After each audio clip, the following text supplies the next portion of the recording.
text him. Yeah, so stand down.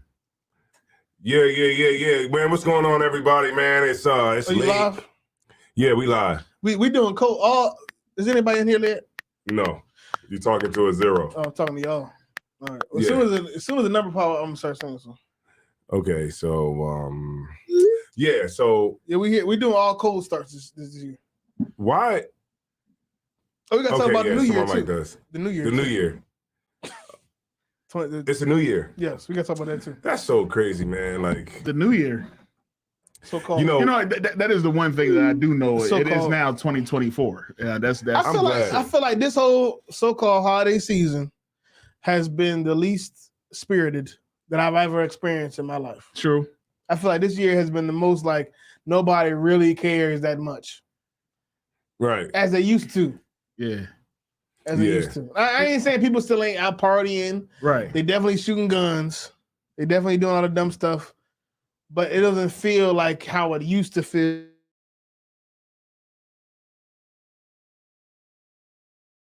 The Temptations. I didn't hear "Let It Snow" by Boyz II Men. You know what I'm saying? That those are my. Mariah Carey still did numbers. I heard. I didn't even hear Mariah Carey. Mariah Carey still did numbers. I heard. But overall, I didn't do shopping. I didn't go to the mall at all. Yeah, you know what I mean? You follow the law now. Yeah, I just stayed clear of all that stuff. Yeah, but this year I didn't feel the holidays. Even with the whole January 1st so-called New Year. Right. I haven't really. It hasn't been the feeling of what's a New Year. It just. Right. We just rolling over. We just gonna keep keeping it going. Right. I mean, other than the people just saying like every now and again, hey, Happy New Year or Merry Christmas over the phone and shit. But, yeah, Happy Holidays. Yeah, trying to be nice to you type shit. Yeah. But I'm used to like back in the past, it was like you walk in the office and it's just like fucking. It's like a vibe. Wreaths all over the place. They got the Christmas tree lit up. Like you know what I mean? The trees is lit up all around the job. You know what I mean? It looked like people just lazy this year. It's a vibe. It's a vibe. It's a vibe all the time. Yeah. It's a vibe.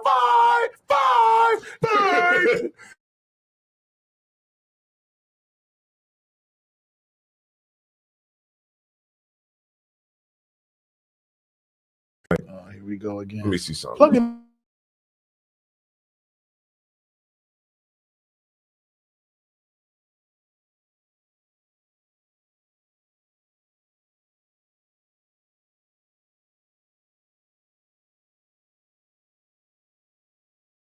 I forgot New Year's Eve is the whole thing. So like that Sunday, me and my son, we in the crib, we just chilling, you know what I mean?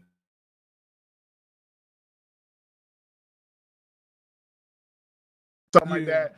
We just watching regular shit, you know what I mean, chilling. And I didn't realize it until I started hearing boop, boop, boop, boop. I was like, oh shoot, they shooting outside. Now my son first was like, that's fireworks. No. He was like, nah, those ain't fireworks. It's weaponry. Those is guns. And they had some whoever it was, they was shooting a shotgun. That wasn't no, you know what I mean? Boom. It was, you know what I mean? I was like, oh shoot. I was like, he got some nice stuff. You know what I'm saying? I was in the crib. They started shooting. Maybe want to go outside and be like, pew, pew, pew, pew. Everybody going down. Pew, pew. Everybody going down. I'm not the only nigga that knew that joke. You know what I like? I like being in the house. That's when Kevin Hart was funny. That's a good segue. Yeah, it was, right? I like being in the house. I like being in the house and being old. You know what I had around the house? I like that. I like how you said that. I had a robe on. I never wear a robe. Ain't that old? That's when you getting like up there. You had a robe on. You older Sadiddy with a daggone robe. I had a robe on, just walking around the house. And I remember General Hodge called me and was like, and I told him, I was like, I'm glad that I'm just in the school, in the truth. Right. And I'm just glad I'm not outside doing that. Right. You know what I mean? I'm watching TV. Boom, boom, boom, boom, boom, boom, boom, boom, boom. And I'm just watching TV. I'm sitting there watching the Equalizer. Watching the movie. I'm watching a movie. And I'm like, what better way to bring in the so-called New Year than to be in the house. Being a grown man. Just not risking your life. Not risking your life trying to have fun. Right. Which is what all niggas do. And all you heard was, yes, real shit. In my neighborhood, they started shooting like around. I started hearing shots around 11:30. Yeah, because they was testing it out. Niggas was just antsy. I guess they just couldn't wait. And then from 11:30 up until like 3, it just periodic shooting and sirens and police. Right. Exactly. Yeah. God damn the New Year's. And guess what? I saved more money by not doing none of that. So yeah, that's right. I was able to pay my insurance. And you was safe. You was in the crib. Yeah. And every American holiday is built off of really what it is just a financial boost. Yeah, absolutely. For the country. Damn right. Really, they all market employees to get you to buy candy, buy gifts, buy liquor, buy food. Yep. All of it just a market employed by companies to get you to do something. But really, what they all built, the spirit behind most of really all of them is excess. The main ones that everybody celebrate. Right. Just eat all the candy, eat all the food, buy all the have gifts. all the sex, right? Get all the gifts, buy all the gifts, just buy all the chocolate. This excess of buy the roses, physical things that we don't need or really care about. And you know what's crazy? I said this when I first vanity. When I first came, it's definitely vanity. But when I first came into the truth, what it is that you don't know how to treat the relationships in your life. So you rely on what the oppressor, how the oppressor tells you how you're supposed to treat the relationship. How does that make you feel? How does it make you feel that you don't know how to treat the woman in your life? You don't know how to treat the children in your life, how to treat your mother, how to treat your father. You don't know how to do none of that. You have to rely on the oppressor to show you when to love your father, when to love your mother, when to love your kids, when to love your girlfriend or your you know what I mean? You got when to love your goddamn self, because you got to wait until New Year's to realize, God damn, I'm about to die of diabetes and heart failure. I need to go on a diet. I need to work out. You don't think about none of that until New Year's. You know what I'm saying? Right. Like, this world has to teach you how to do how long you going. That's why I love Galatians 4:8. You know what I mean? It's like, how long you going to be? How long do you give into these weak and beggarly elements to where you desire to be a damn slave? You know what I mean? That's who you are. You're a damn slave because you don't know how to treat yourself or others. And guess who else making a ton of money? Who's that? Planet Fitness. Goddamn right. Like, yeah, you can join right now for $1. Right. I might join for $1. They all in there right now. Right now they in there. I might join for $1. They will not be there next week. Right. Yeah, I might go ahead and join for $1. You know what I mean? Get big. Nah, I'm gonna be there in 2 weeks. Because they're relying on you. They know you're gonna come in there. Yes. You're gonna sign up for that contract for maybe a month. And here's how they get you. This is how they get you. You ain't gonna turn it off. They set you up exactly. They set you up with automatic payments. The first 2 payments is $10, and then after that is $75 a month. Yeah. Well, listen, Planet Fitness. I remember. No, I don't know. Some of the regular ones. I remember back in the day, right? Planet Fitness. I remember back in the day. I remember I did one of them New Year's resolution shows. Yeah, I think it was Bally's. I think it was Bally's. Yeah, I ain't been in the gym in a minute. You know what I mean? I do the gym at the crib, man. Run up the steps. Bally's. I ain't seen the Bally's in good. Yeah, it's Bally's. My dad's been to Bally's. I ain't seen the Bally's in a minute. I can't go to the man. Let's start the show, man. Let's start the show. The show already started. Let's go ahead and do the formal introductions, man. I see some people in here, man. We got 33 people in here. We got 4 likes. We did a cold. Kill yourself. Only got 4 likes and all these daggone people, man. We got 36 people in here. Rude speech. Kill yourself. Die. Yeah, man. If you don't get no likes, you don't get no bombs. I mean, 4 likes, that's just beautiful. BEA beautiful. Hurry up, man. Hit that like button. All right, what's going on, Barack Manah, man? What's going on, Barack Manah? Ariala. That's right. Barakia, Shalom to you, sis. Kazakawaf up, okay. Awake. Awake. Wide awake. Let me see. Now she want to use talking about Aquathium. Now you want to use Hebrew. All right. Let's see here. We got just a Hebrew. Shalom, right? Parat Nazar in the building. Tazalai, could you drop a bomb for Tazalai, please?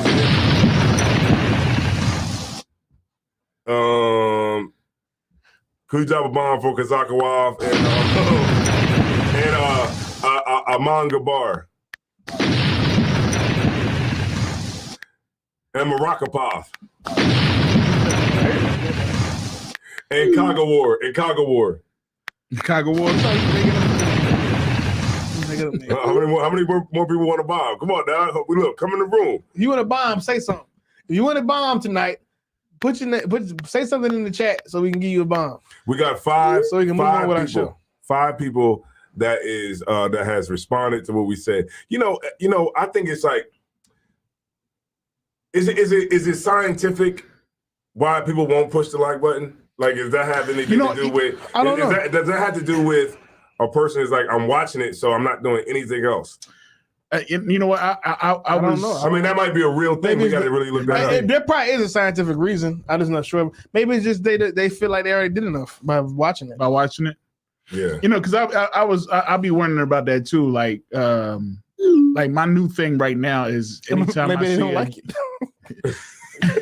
anytime I see like a UPK joint or anything, I just hit the like joint no matter what. You know what I mean? And when I go on TikTok, I just be hitting the like joint. But that's because you radical. You grafted in. You're on the team. Okay. But a lot of them 30 people is just people that just watch us for entertainment purposes. Can you keep Barat They might not realize that they watch us. They might not realize that they watch us for entertainment. There you go, Barat Desai. Yeah. Hey, Paratazar. Okay, Barat Desai said, LOL, I always, he said, sometimes I'm connected. It's just my TV and don't check in. Okay, this is what you got to do. Oh, sometimes he watching to the streaming on the TV, cast and shit. Right. All you got to do is you just go to your remote control and push the up button, and then you'll see everything pop up, and then you go over to the like button. If you watch it on the TV, make sure you know how to use it. Yo, you know you can like it. That's funny as hell because you know what? It's actually no, real right though. That's funny as hell because it's actually a lot of people that don't know how to do it on the come out of the. I don't do the chat. TV shit that much. But even on the phone, goddamn. On a goddamn phone, people don't know how to come out of the live chat, drop the live chat down, and come to the regular screen where it has a thumbs up and hit the like joint. But damn, man, okay, so you spending $10,000 on your phone because what's out right now? The iPhone 15, not 10,000, but maybe two. About 1,000, about a stack. Yeah, 1,000. Yeah, about $1,000. You spending $1,000 on your phone and you ain't doing nothing but watching twerk videos. No, you don't. That's all you. You got a smartphone and you doing nothing smart on it. Nothing. What's the song that come on? Because every now and again I'll be in another room and I hear that shit on my son's phone. I'm like, what you looking at in there? It's another one every week. Yeah, another ass shaking show. You be like, they're not shaking booties, Dad. It's the one when they put the phone on the screen. Yeah. On the ceiling. What's the shit called? I forget the name. One of the songs that be coming on, I forget. But I hear that shit. And I be like, it's one of the songs I don't really know what the words he's saying. I be like, all right, you looking at ass? His ass on that screen, isn't it? Be like, what you doing? I'm sitting here eating my prunes and watching that ass. Shout out to UPK Trooper Kodash Ya'ala, man. Shout out to you. Checking in from Los Angeles. Damn. Hey, LA. Shit. LA. It's about what? It's about 11, 10, 9. It's 3 hours back. Yeah. 3 hours behind. He's just getting his night started. Shout out to Kudos Show. All right, so check it out, right? So y'all want to talk about Cat? Damn right. Nigga, you saying that like that's not the biggest story. That is the biggest freaking story right now. All of them nigga them. Yo, the Shannon all Sharp. of niggatry is worried about that. The Shannon Sharp video got like over 14 million views. It's a great interview. It's an amazing I've never seen an interview that candid and open. Yeah. It's very entertaining. It's very but I ain't getting no work done that day. Now, but I know we're gonna go into the conversation, but he said a lot of stuff about the Illuminati too. I mean, he touched on it, but he ain't really. He did, well, but he didn't touch on it too much. Yeah, he said like one story about it. But he dropped some stuff on it. Some stuff on it because he was like, "Yeah, we was at an Illuminati party. A mishap and but he was like, come on, Cat, don't say that, Cat, don't say that. But even the way, Shannon Sharp, because he was probably in those same circles. I don't know if Shannon know like that though. But I think I don't think so. But even the way he said Illuminati, I don't think he means it in the literal sense of I'm with the cabal of people who rule the planet.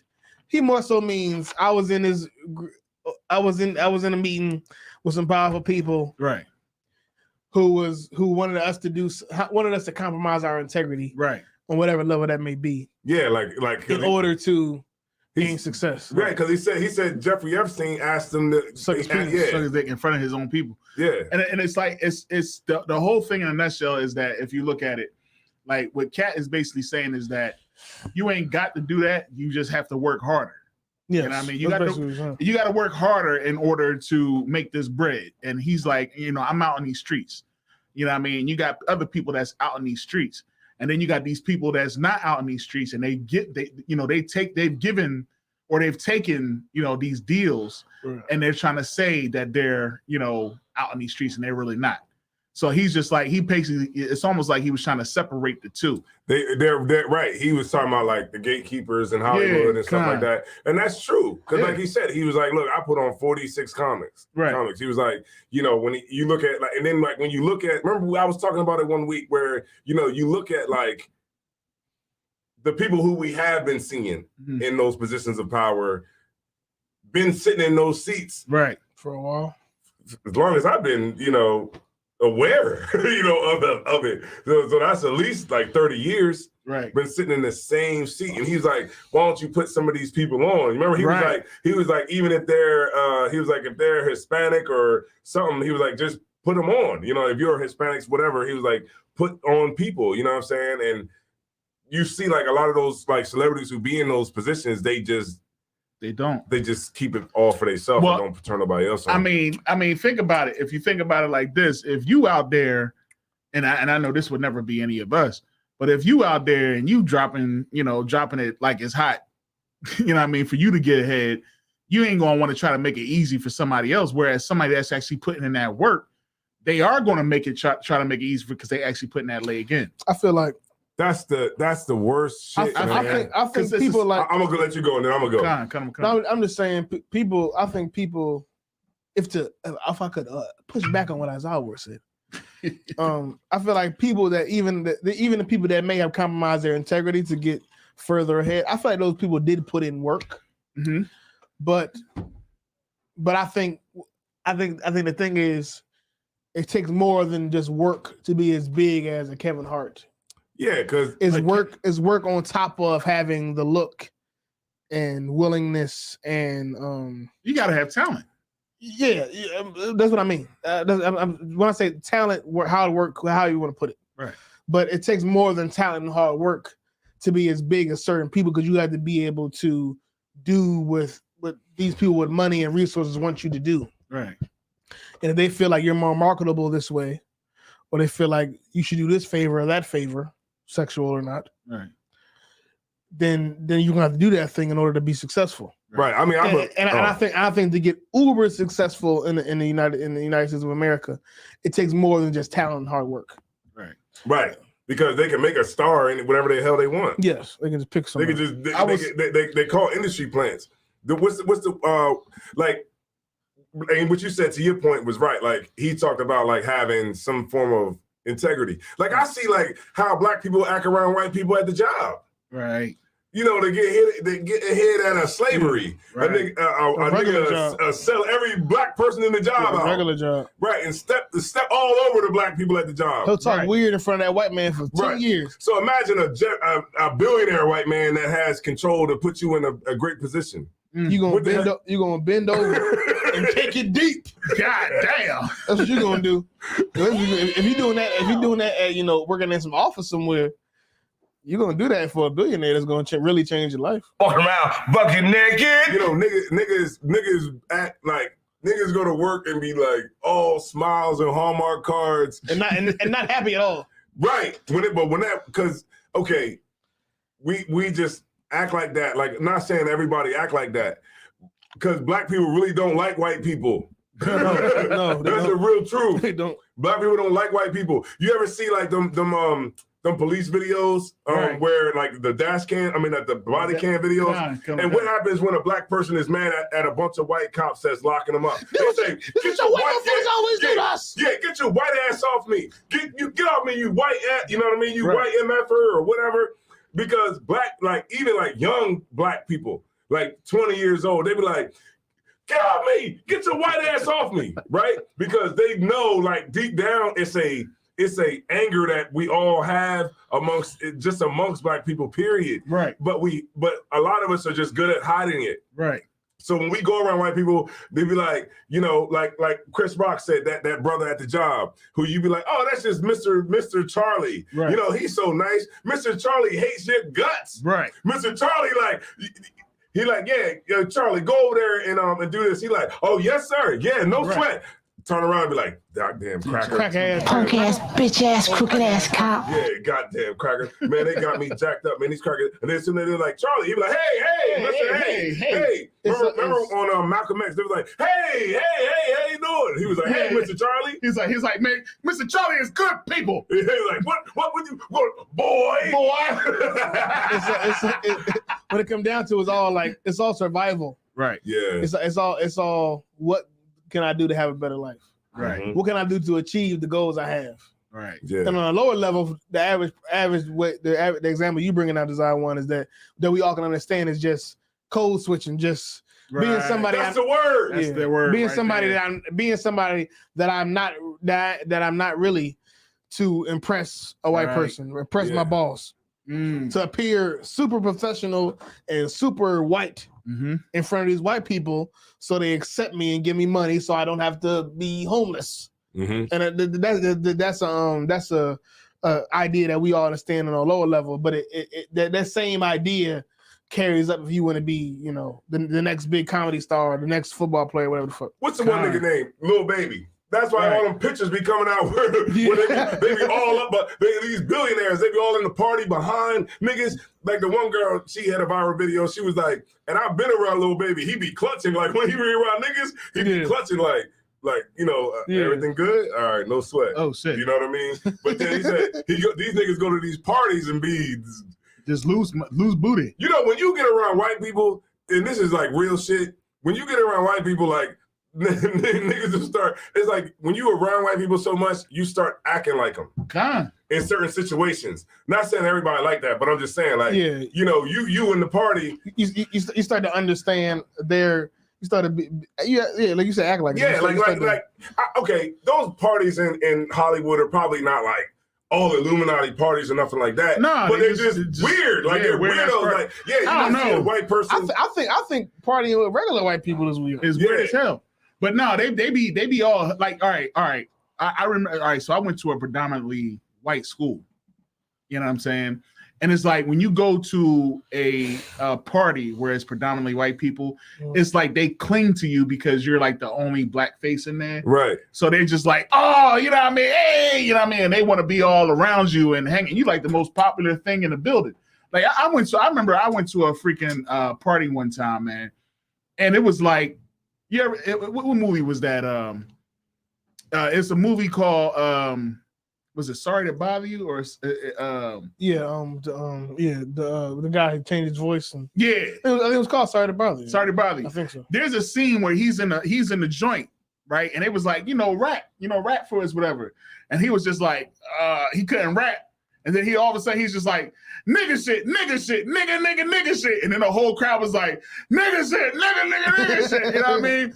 I was at a party one time and like everything I was saying was cool. Was just cool as shit, was the funniest shit these motherfuckers have ever heard. Yeah. And I was just like, I don't like this shit. Yeah, because then you know what's coming, Cap? Like you always say, the disrespect. It's coming right. It's right there. As soon as you get high, as soon as everybody get high in the room, good look it up. What you do to get in here? Because I do it. I do it. I do it.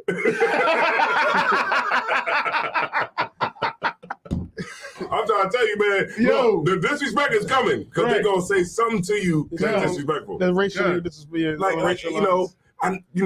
you guys like to, hang out and dance in the hood.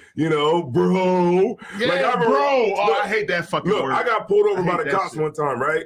And then I think I might have told y'all this story when I threw something out the window. Yeah. I threw something out the window, and you talking about that shit. And the cop pulled me over. Yeah, he pulled it. I wasn't driving. The girl was giving me a ride home from work. Right. And so I threw some Chinese food after I was done eating out the window. Nigga shit. Yeah, and then the cop came up and he said, "Hey man, why you throwing stuff out the window? You don't be littering and stuff like that on the side of the road." I said, all right, well, check this. I'm gonna just go back and grab it. He was like, "No, you check this, bro." Oh shit. That's what he said. He's like, "No, you check this, bro." Damn. Won't you go back there and pick that stuff up off the ground, or I'm gonna give you a ticket? Motherfucker, I just said that shit. Basically, like we disagree with each other. We agreeing. This is agreement. Oh man. So now I tell you what to say, bro. But that's what I'm saying. Yeah, it's like, I think the white people, especially white people that haven't spent a lot of time around black people, you're just a caricature. You're Right. just the only time they ever see you is sports and movies and stuff Right. like that. So you're just the stereotype. He said a character. A caricature. You're not a real human being Right. that actually talks like that. Yeah. You're just, hey, what's up, guy? Catch you on the flip side, bro. Right. You're Yeah, not an bro. You actual. say all the good slang. You're not an actual human being. They trying to get all the good words from you. Yeah, you're not an actual human Gotcha. being. But before we continue on, man, could you drop a bomb for UPK, not the Zob, man, for that goddamn song that he did when we was up in New York? Real shit. He waited till I walked away for literally 30 minutes to an hour to shoot the music video. I had no idea that music video happened, and I was there. Oh shit. And I watched the video. I said, "Oh, I know where I was at during this time." And I was literally gone for 30 minutes to an hour. Damn. And he shot. They pulled the camera out and shot it and did everything before I got back. It was like they was plotting. They was like, God damn, we gotta get we gonna wait from the league. You know, not the Zob is really This is good. hard. Oh yeah. It's hard. He's a really good fucking artist. He sounded just like other people I've been listening to. Like he could last like today Yes. with the music that's out today. Yeah. He got the flow. He got the fucking delivery. He got the delivery. He's good and ignorant, but the way he posted it. Yeah, and that song That's what that I'm he talking put about, out. shit. I'm just gonna give him some like fuck it. That's right. That's That right. song that he put out that they put over the when we went up there to when we did the closing that's, drive. Yeah. That song was crazy. That's from West to One West. That was one of the best. Oh hell EBK yeah. albums Hell yeah. I That's ever my heard. shit. That's probably West the to One best. West is One of the a best dope-ass EBK albums I ever heard. Like purely like on some truth rapping. Yeah, that's a dope That's ass probably album. some of the best rap I ever heard. crazy. Yeah.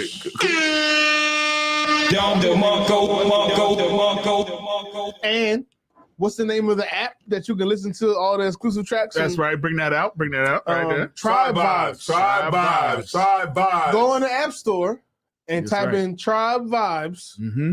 It's an app.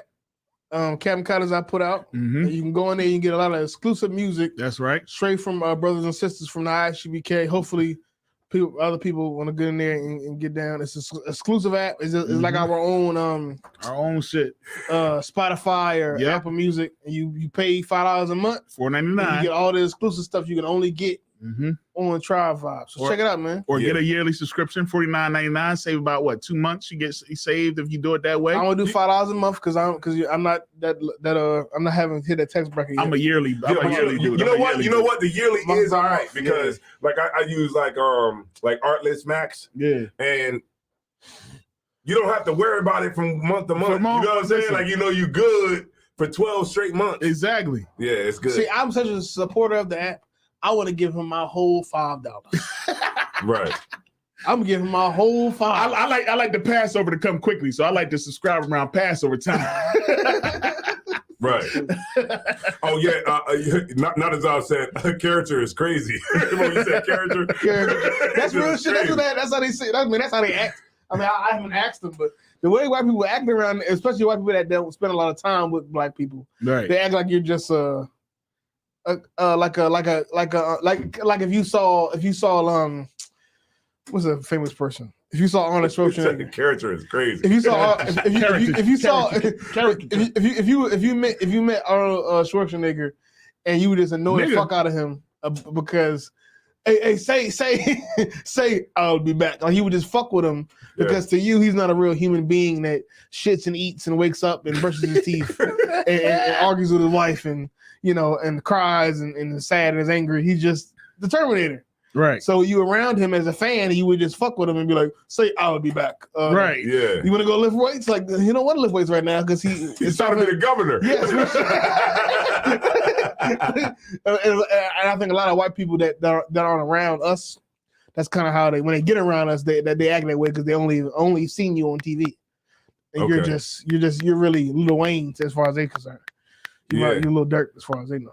So man, I say, man, like, okay. And then the videos was coming out where they said that Cedric the Entertainer was stealing jokes. I mean, I seen it. It seemed like he stole it. I mean, They put another one out. that's an old story though. He resurfaced. It seemed credible to me. It seemed like he stole it. It was another one they put out. Somebody found a joke that was on a TV sitcom, and the person said it on the show, Yeah. and Cedric the Entertainer did it on his set. Like it was his joke. Yeah. Yeah. You know what I'm talking about? Where it was like the car joint. The one where it was like my initials or the initials or something like that. Another joke. Other than it was a joke. Yeah, it was another joke, and it was a guy on a sitcom that did the actual. Mark Curry? No, it was I forgot the damn name of the show. The guy did it was a side by side. A brother in the school put it up, but it was a joke that he said on the show on the sitcom, and then they showed Cedric the Entertainer on stage, saying the same exact joke verbatim. The motherfucker still is, man. Like he said they ain't never. Yo, the funniest joint he said, and this is true. This is true. Honestly, man, Cedric Entertainer, his stand up was never. I mean, all right. It was never exceptional. It never was exceptional. I ain't gonna say it wasn't funny. It was no. It was never like it wasn't the king of comedy. I'm gonna tell you who was funny. Who's that? Jamie Foxx. Jamie Foxx back in the day. Jamie Foxx back in the 90s. Jamie Foxx. That was crazy. Yes, it does smell like shit. That shit was hilarious. Yeah, Jamie Foxx was crazy. Hilarious. He's never mentioned in the conversation. Nah, he did so much other stuff. But he do got a weird looking light skin wife.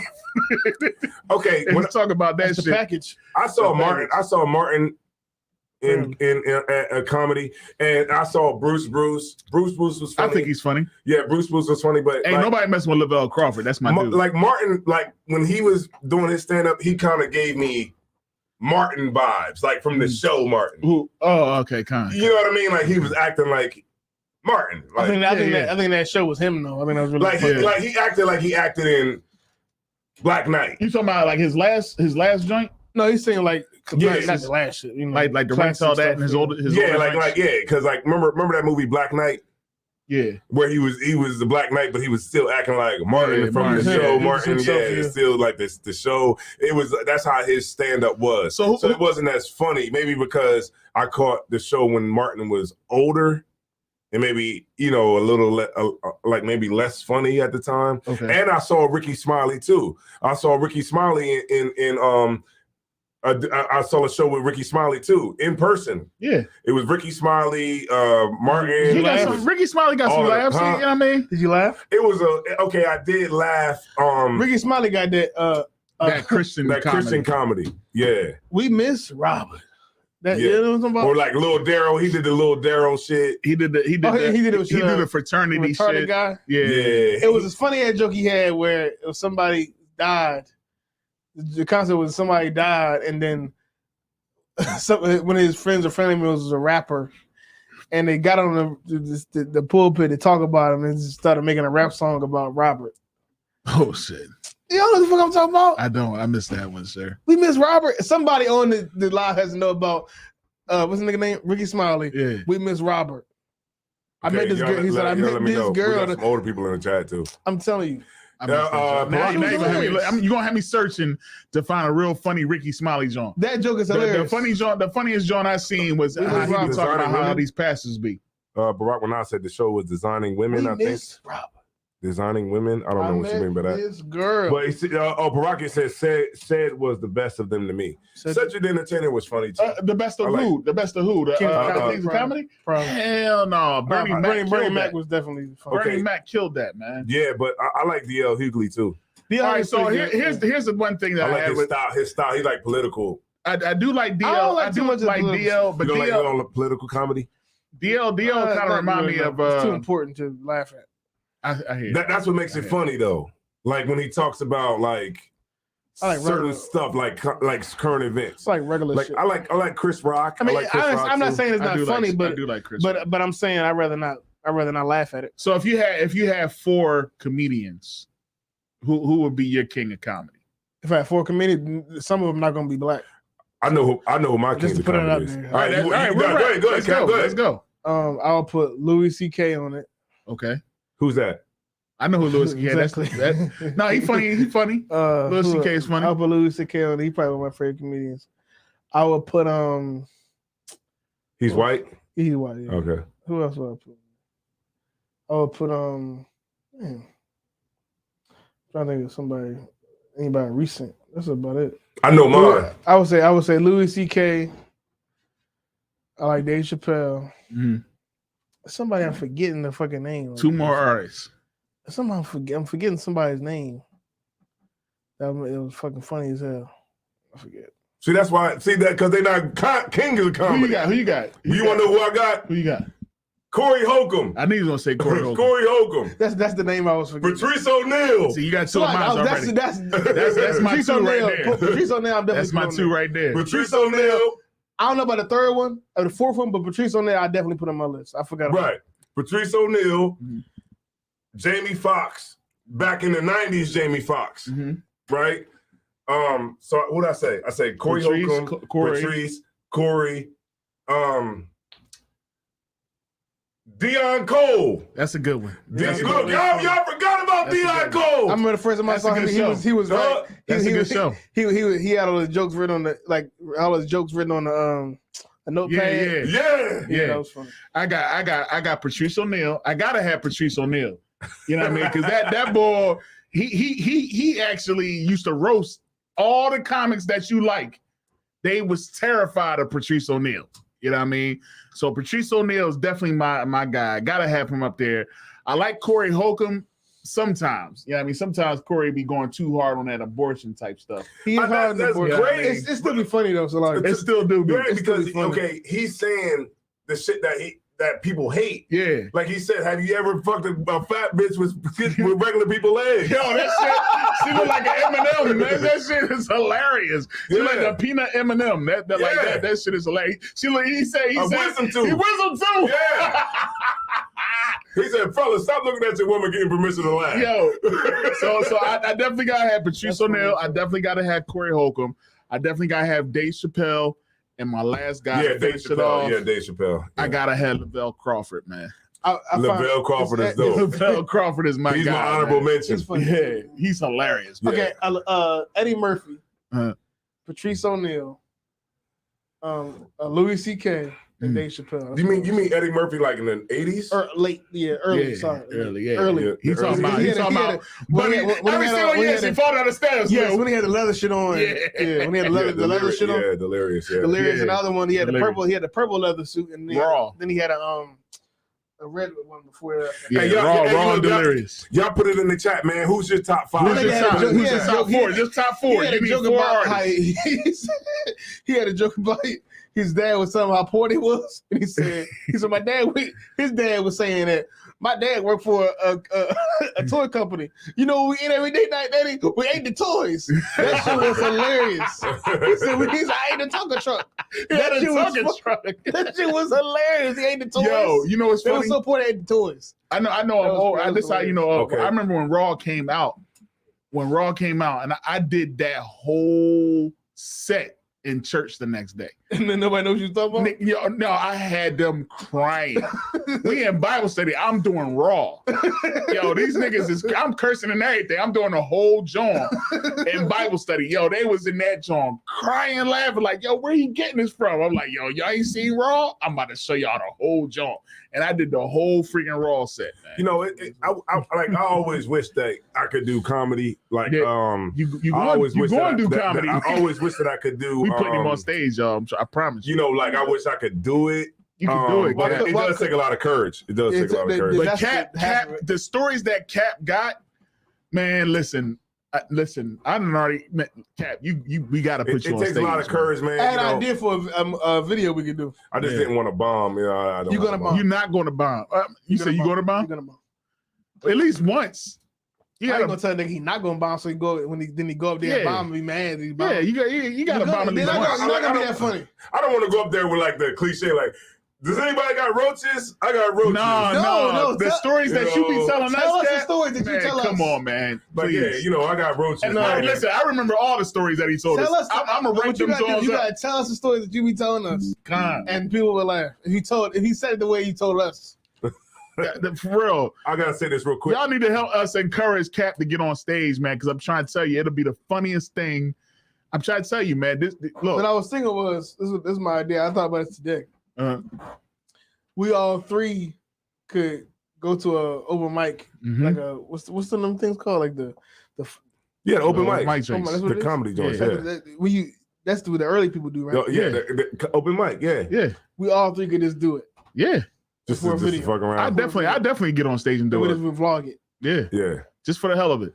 I'll be like, look, man, check this out, man. So look, check this out. I went to jail, right? And Yo, tell a story. Go ahead, tell a story. Go ahead.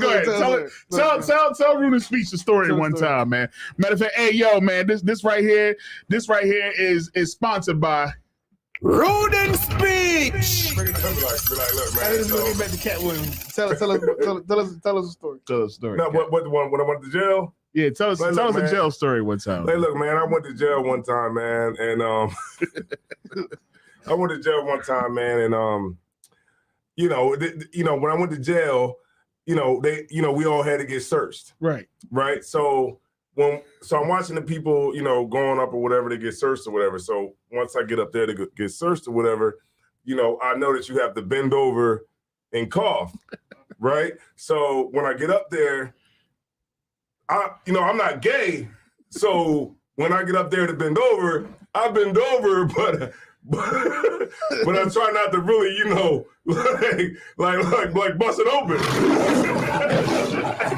so I bend over, but look, I bend over, but I got like the hump in my back. Like, look, I got the hump in my back, right? So the white man who was up there, he's like, look, I can't see. Damn. So, I had to bust it open. What's over?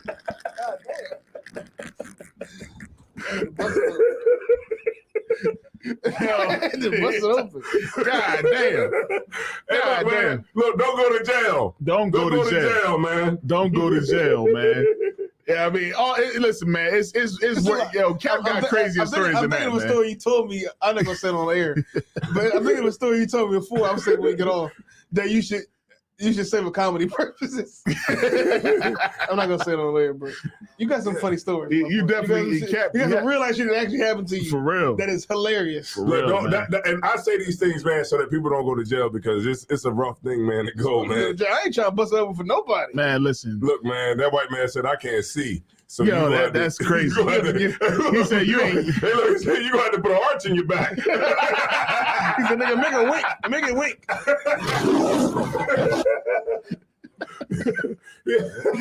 God damn. Yeah, I had to go. Hey, look, man, let me tell you, don't go to jail, man. Good night. Don't do it, man. Yo. Arch in your back.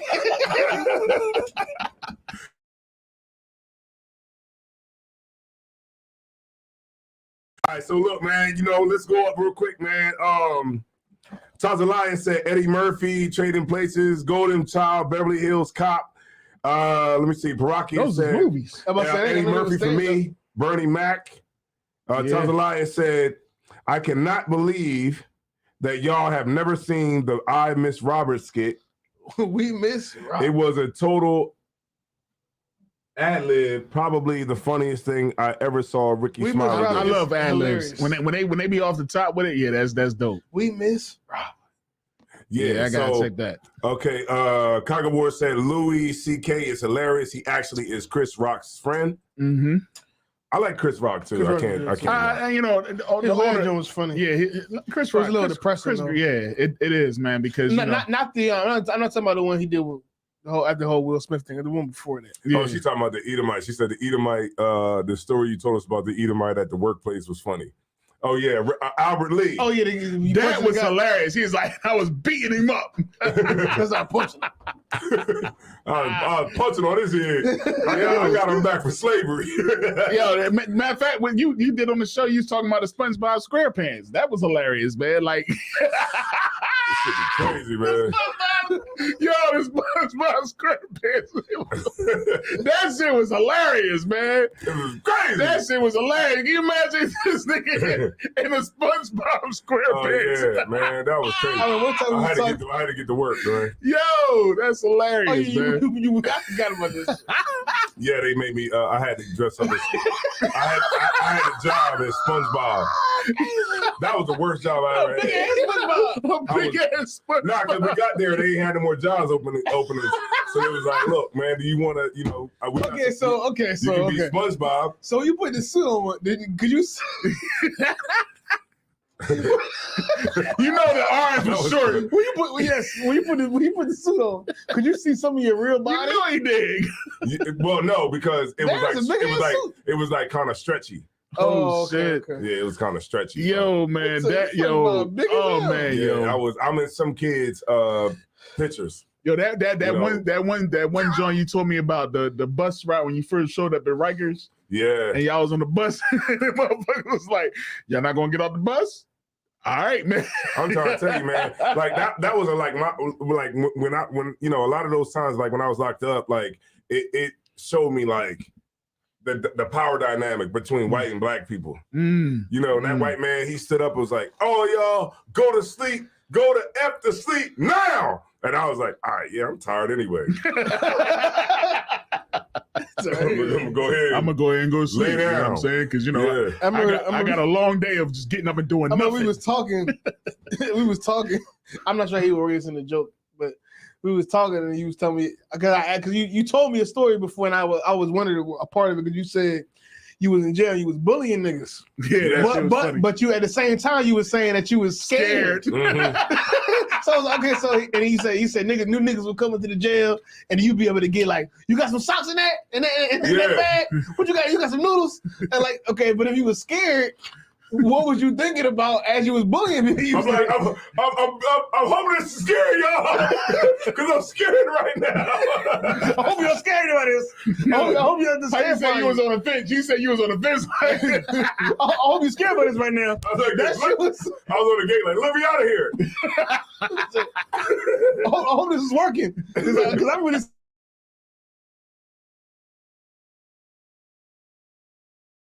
The loudest niggas be the scaredest niggas. Be the man. scaredest ones, man. I tell But you, yo, I'm but yo, terrified. yo, back, that's crazy, man. But back to this whole Cat fucking Williams? Cat Williams John, man.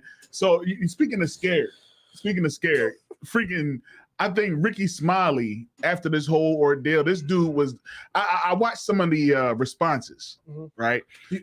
Ice Cube responded. Ice Cube responded. Faison Love, Faison. everything he said about him was true. I didn't have to look it up. Cedric the Entertainer. A lot of them said something. All right, You know look, what I I'm gonna give an unpopular opinion right now. What's that? I don't really like Cat Williams stand up. Stanley is good. I think it's amazing. It's I very good. actually like. Cat I Williams don't like stand-up. some of the recent stuff as much, Yeah, but overall, his overall body of work is funny. it's Like I don't really like good. I didn't want to do that. Okay, like I don't really like that. I don't really like his his persona. tone. maybe not the tone, but like the personality. Like I never wanted to go there anyway. Like I don't like that Shit's type funny. of comedy. I don't like that. I like. Did you ever fuck a fat bitch with skinny people legs? I like that type of comedy. So you like the silly comedy, but like yeah, Not I like silly, that but shit. straight to the point. Like sure, this. yeah. What I like about Cat is that sometimes he does bring out some truth to a lot of his comic routine. It was observational comedy. Yeah. He made you. Yeah. It's not you're not going to get the same thing, and like now he did make a point, and it was good to hear that the reason why sometimes you hear a lot of comics say the same joke, like all right, the comics that's coming up nowadays, they got it hard because I'm glad you. I ain't mean to cut you off. I'm glad you said that, Captain Isaiah. Y'all, can you drop a bomb for? That's what I wanted to say. What he say? Cat Williams kind of give those vibes like of effeminate. Yeah, he's gay. Okay. Okay, I got All you. right. He's gay. I'm not saying he's gay. Okay, we get it. But I'm just saying he gives off the those. tone. Like I said, that's yeah, like he that gives tone. off those tones. That like, tone, any idea that a man was gay, he could it all could. I don't know the nigga. I didn't see him. Not. right. I don't necessarily have proof that anybody is or not gay because I never watched nobody. His have sex. mannerisms, though. But I don't think that man is gay. Especially after watching that interview. That don't sound like someone that's gay.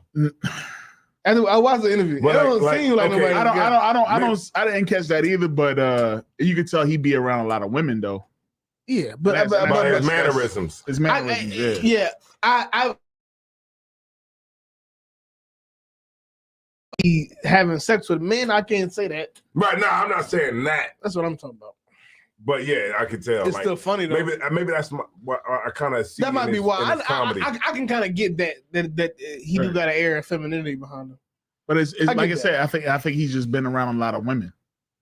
You know what I mean? I mean, he's I think even that is just like, you know what I mean? Like I said, a lot of these dudes that, you know what I mean, are raised by, you know, sister and mother, you know what I mean? They have a lot of effeminate behaviors and shit like that. Kagawar says he give off soft nigga vibes. He definitely do. He definitely do. I don't know why people talk like, I hate the way when Kanye be talking like that too. Kanye do that same shit. You do? Yeah, when he be talking, he be, and I don't know if it's like I'm trying to sound intelligent. I'm a take a moment to think what I'm saying before I say it. Yeah. You know what I mean? Like he like saying shit like I run a 4.3 right now. Like what the fuck is you talking about? You talking about Cat? Yeah, Cat said that shit. He was like, I can go outside and run a 4.3. I think that's how he talk. And it's like, he was like, I do push-ups every day. I do push-ups every day. He was like, I thought the way you talking about, I thought you just want to say I do 1,000. No, I only do 100. You know, yeah, it wasn't that bad. I remember like, okay. That's what I'm saying. That I don't like. I can't listen to an hour of that. Yeah, it's funny, but because of the shit that he was saying though. but it's undeniable. Like you know how like sometimes like people are funny and maybe you might not like it. Yeah, it's all preference, but the world likes it. Right. So it's like he's funny to somebody. It's messy. Right. Yeah, he's funny to somebody. It was messy. It was real. It was a lot of messiness that was going on, and he was taking advantage of the ability to have our ear because he knows that we like messiness. Like the one thing he said that I think was kind of crazy. The volume turns off when you speak. Captain Ariad speaks. The volume turns off when Captain Boom speaks.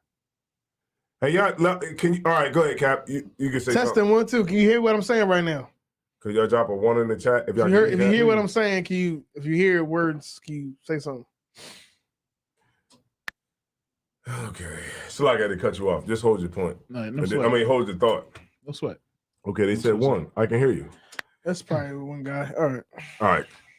Because Kagawar said 1, Tazalai said 1. Okay, go ahead. I don't want you to finish. Go ahead. We in there. You were talking about Kevin Hart or Cat Williams. What was I talking about? Cat Williams. You said he was effeminate. Yeah. He didn't say that. Nah, what I was saying. God damn. He making out good points. Can we get to the point of Cat Williams? Go ahead. What do y'all think about the interview? Okay, what is the thoughts? I thought Zion is under a rock. He has not watched the interview. I watched the whole interview. I watched So you act like you ain't watched nothing. I watched the whole interview. Oh, what you think about the interview? You act like you never know. Was amazing. I watched it today. Okay. And yesterday. But the interview, I think, was like a great way to start 2024. Yeah.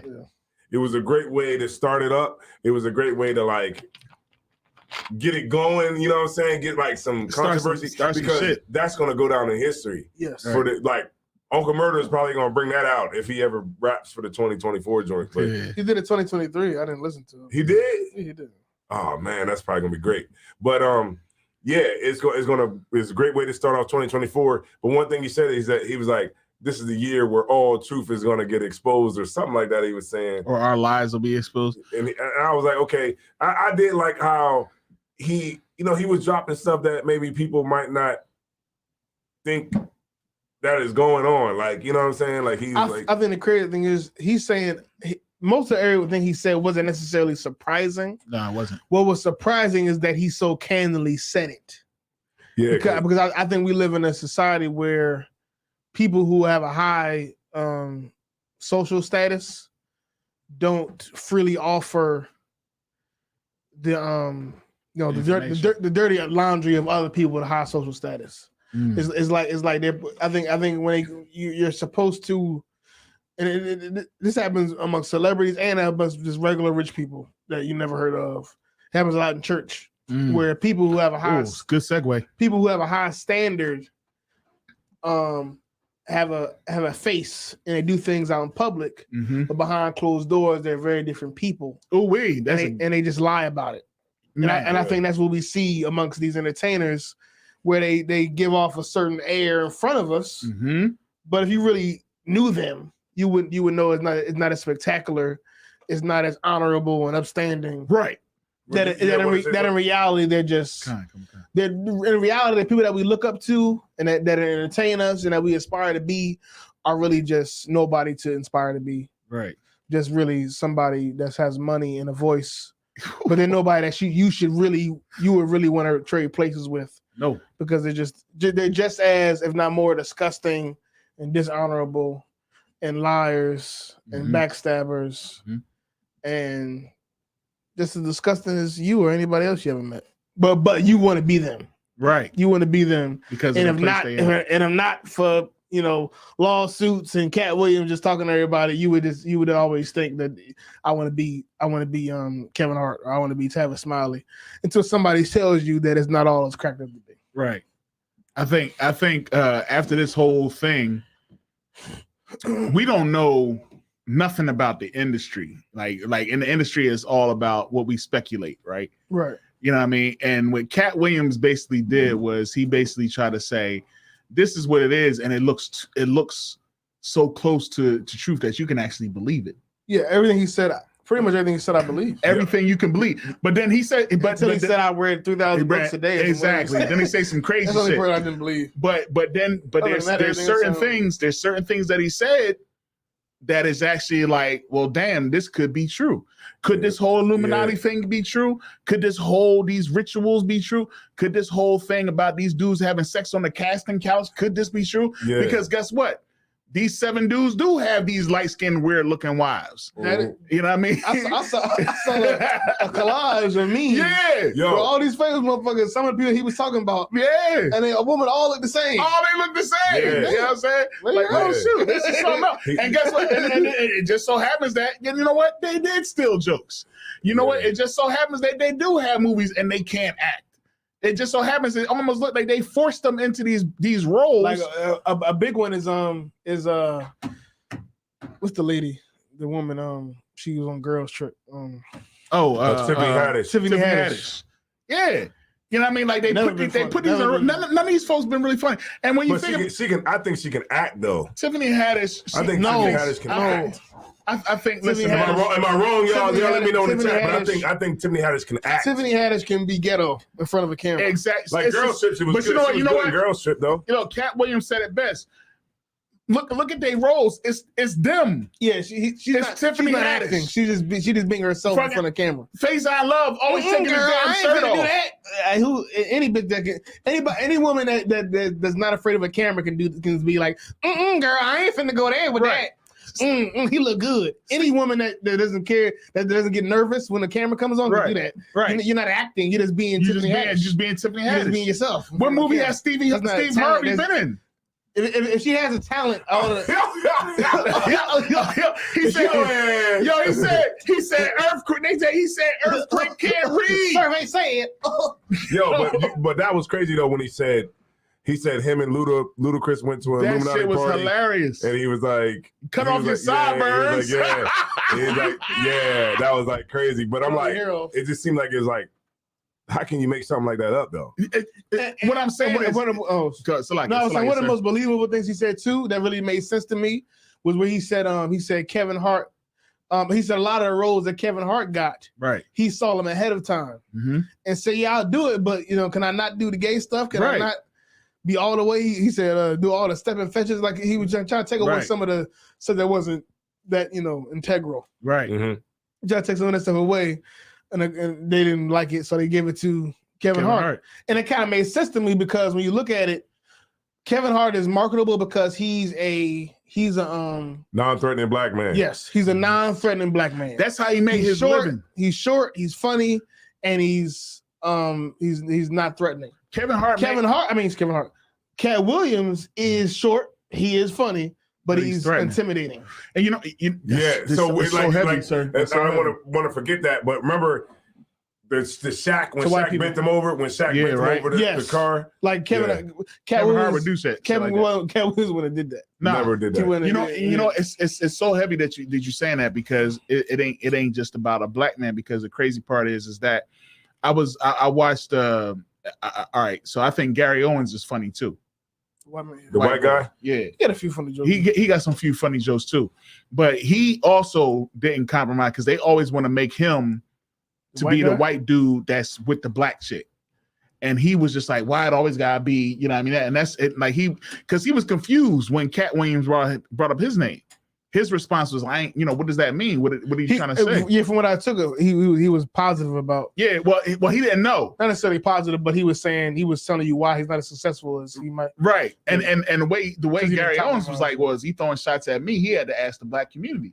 But that's why and the black community was like, "No, what they saying is that you didn't sell your soul." Yeah, and then he started reflecting, like, "Oh shoot, it's been times that I've turned down a couple roles because they want me to be the white guy that hangs with black people." Exactly. You know what I mean? And he turned down roles like that and certain things. He don't like, want to just be that. Right. He don't want to be the stereotypical white dude that gets with the black chick. Yeah. You know what I mean? And says things like, once you go white, you never go right. Or some shit. I like bullshit. some of that. I like some of that kind of comedy, but I don't like that comedy where it's like, when you are black people, black people are gonna do this or that. I can't stand the comedy. Yeah, where it's all about. A lot of black comedians do this, where the whole set is about the difference between white and black people. I don't like that. Right. Yeah, white people, you be in them woods. Exactly. Niggas, we don't like being in them woods. Nigga, we scared of the woods. We scared of bears, so we gonna go in the woods. Ain't no black people. Y'all white people, y'all be skydiving. You white people. Tents. I can't stand that. It's so corny. Right. I get it. White people are and the white thing people are not scared of anything, and niggas are scared. Goddamn. It's crazy because you know what? All right. So say for instance, like in a job, right? In a job, I can say this is what we deal with at my level, because I deal with the customer. You know what I'm saying? I deal with the customer, so I know what the customer wants. I know what this is. Yeah. The people that's the big wiz, that's the managers and things like that, they will make decisions and it's based off of numbers and things like that. Yeah. You know what I mean? But they don't know what it's like to deal with the customer. The person that's on the ground floor is the one person that's supposed to come and say, no, rape is not funny no matter on what platform. You know what I'm saying? And then the person that's above that's looking at the numbers is like, all right, well, maybe you're right.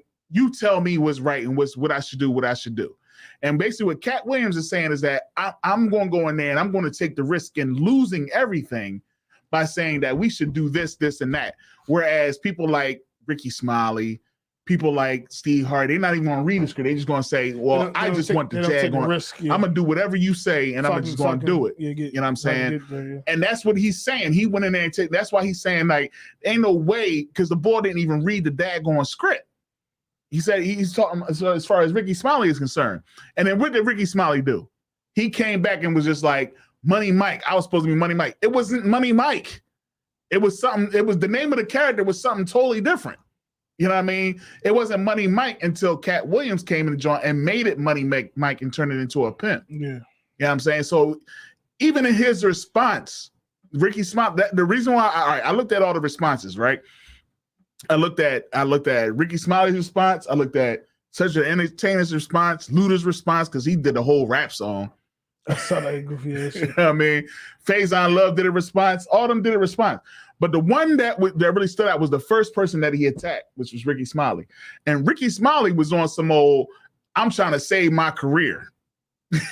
You know what I'm saying? By responding? Yeah, his response was like, let me get my old manager from way back in the day on the phone.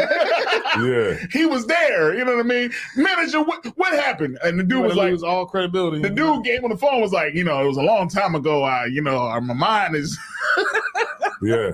He was like, it's been a long time ago, but yeah, you was given the role, but they took it away from you. You know what I'm saying? And he was like, and I love the Santa Claus role. It was epic. I mean, if I'm in a movie, I don't give a damn anyway, because I'm in a movie. But the thing is, I understand, like, in the world, like, people be having egos and all that. I think people that are entertainers and that are even able to get to the level of the opportunity to get on that movie have a level of ambition and pride that we as regular people don't really understand. I don't think we really get that. They have a level of pride when it comes to entertaining that we don't. And really, all it is people at its base nature. All it is really people who want to get all the attention, and people that really, especially like a comedian. I would think if you excel as a comedian because you really want people to give you an attention bad. And I think the average person I don't think we really understand how bad they want attention and what they're willing to do to get it and how they fight and scrap and how competitive it is. Right. Yeah. Yeah, and I think what you'll start to see is a lot of these dudes that's responding. Some of them will take the raw way, and then there's going to be others that's going to try to take the professional route. I think the fact that you even respond says he's. He is, but look at. I wouldn't if I was especially Ludacris, I wouldn't even said nothing. Okay, right? Why would you, right? But then look at how they try to like the way like, and the reason why it was just so. When I look at the whole ordeal, this is how I know a lot of the stuff that Cat was saying was true, is because how they responded. Yes. And then when you look at Ricky, made it worse. His response was trying to be, I'm Mr. Professional.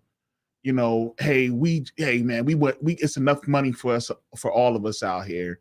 You know what I mean? I love Cat Williams. He talked to my grandpa.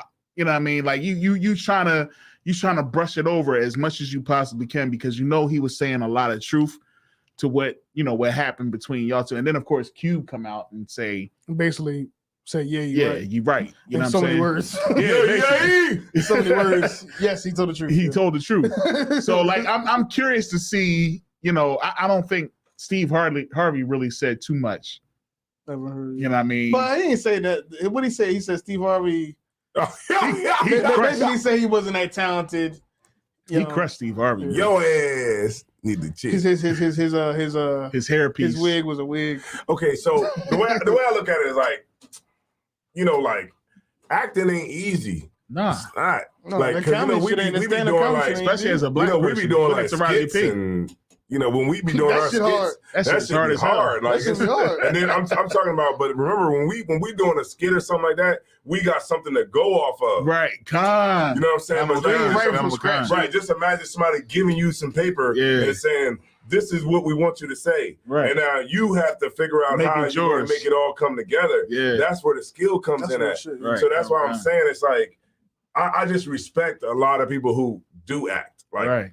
And I know like what he could be saying, like when we look at like, say like we look at Girls Trip or something like that, or, I looked at Girls Trip, that movie with it was Queen Latifah and Tiffany Haddish and all them. I look at that and then some people will be like, man, they can't act or whatever. Right. But when I look at it like, okay, I can understand where you say that, but like the part where they got the shot is the best shot. Right. You know what I'm saying? But they might have said it like 100 times. And I think too, they might have did it 100 times, but they like take one, take two, take three, take four. You know I love him. Right. It just might be that last. Like, remember when we was like, it's a whole movie with neck rolls and head nods. We was in that room for a long time, man. Like the whole movie is this. Girl. Like that's why when we do our skits, like I like putting out the bloopers part. Yeah. Because it just shows like people like we actually work to do this. Right. We actually work to do it. It's not like easy. Like people be like, oh, that shit was whack. And it's like, is it? I understand. Look, like, keep in mind, I'm an artist, and I'm sensitive about my shit. You know that movie, Surviving the Game. With Ice Cube. Yeah. There's people that said that shit was whack. Which one is it? And I'm like, what? Like with Ice-T. Surviving the Game. Where Ice-T went out and got hunted by some white people. Oh, that shit was dope. He went out to the woods. It sounds like it's terrible. No. That shit was dope. That shit was dope. That shit was dope. Look, man. Hey, look, y'all. Look, y'all get in the comments and y'all let me know if y'all seen Surviving the Game. Yeah, that shit was crazy. Surviving the Game by Ice-T. Did he have a backwards baseball cap on while he was? No. He had dreads, but that nigga was in the woods. They was chasing that motherfucker, man. And he could walk through the woods. See, look. Okay, Kareem. It wasn't Ice-T, man. It was some more other shit. Kareem Smith said it was whack. That sounds whack. That's like, that sounds like a terrible movie. It's not. That sounds like it had Charles Dutton. You gotta take it for what it was. The white people call it, damn son, you got me. That sounds like a terrible movie. That sounds like he probably was like, when the white people got to, when the cops got to, he said, damn son, you got me. Nah. Look, let me tell you. I'm gonna tell you real quick.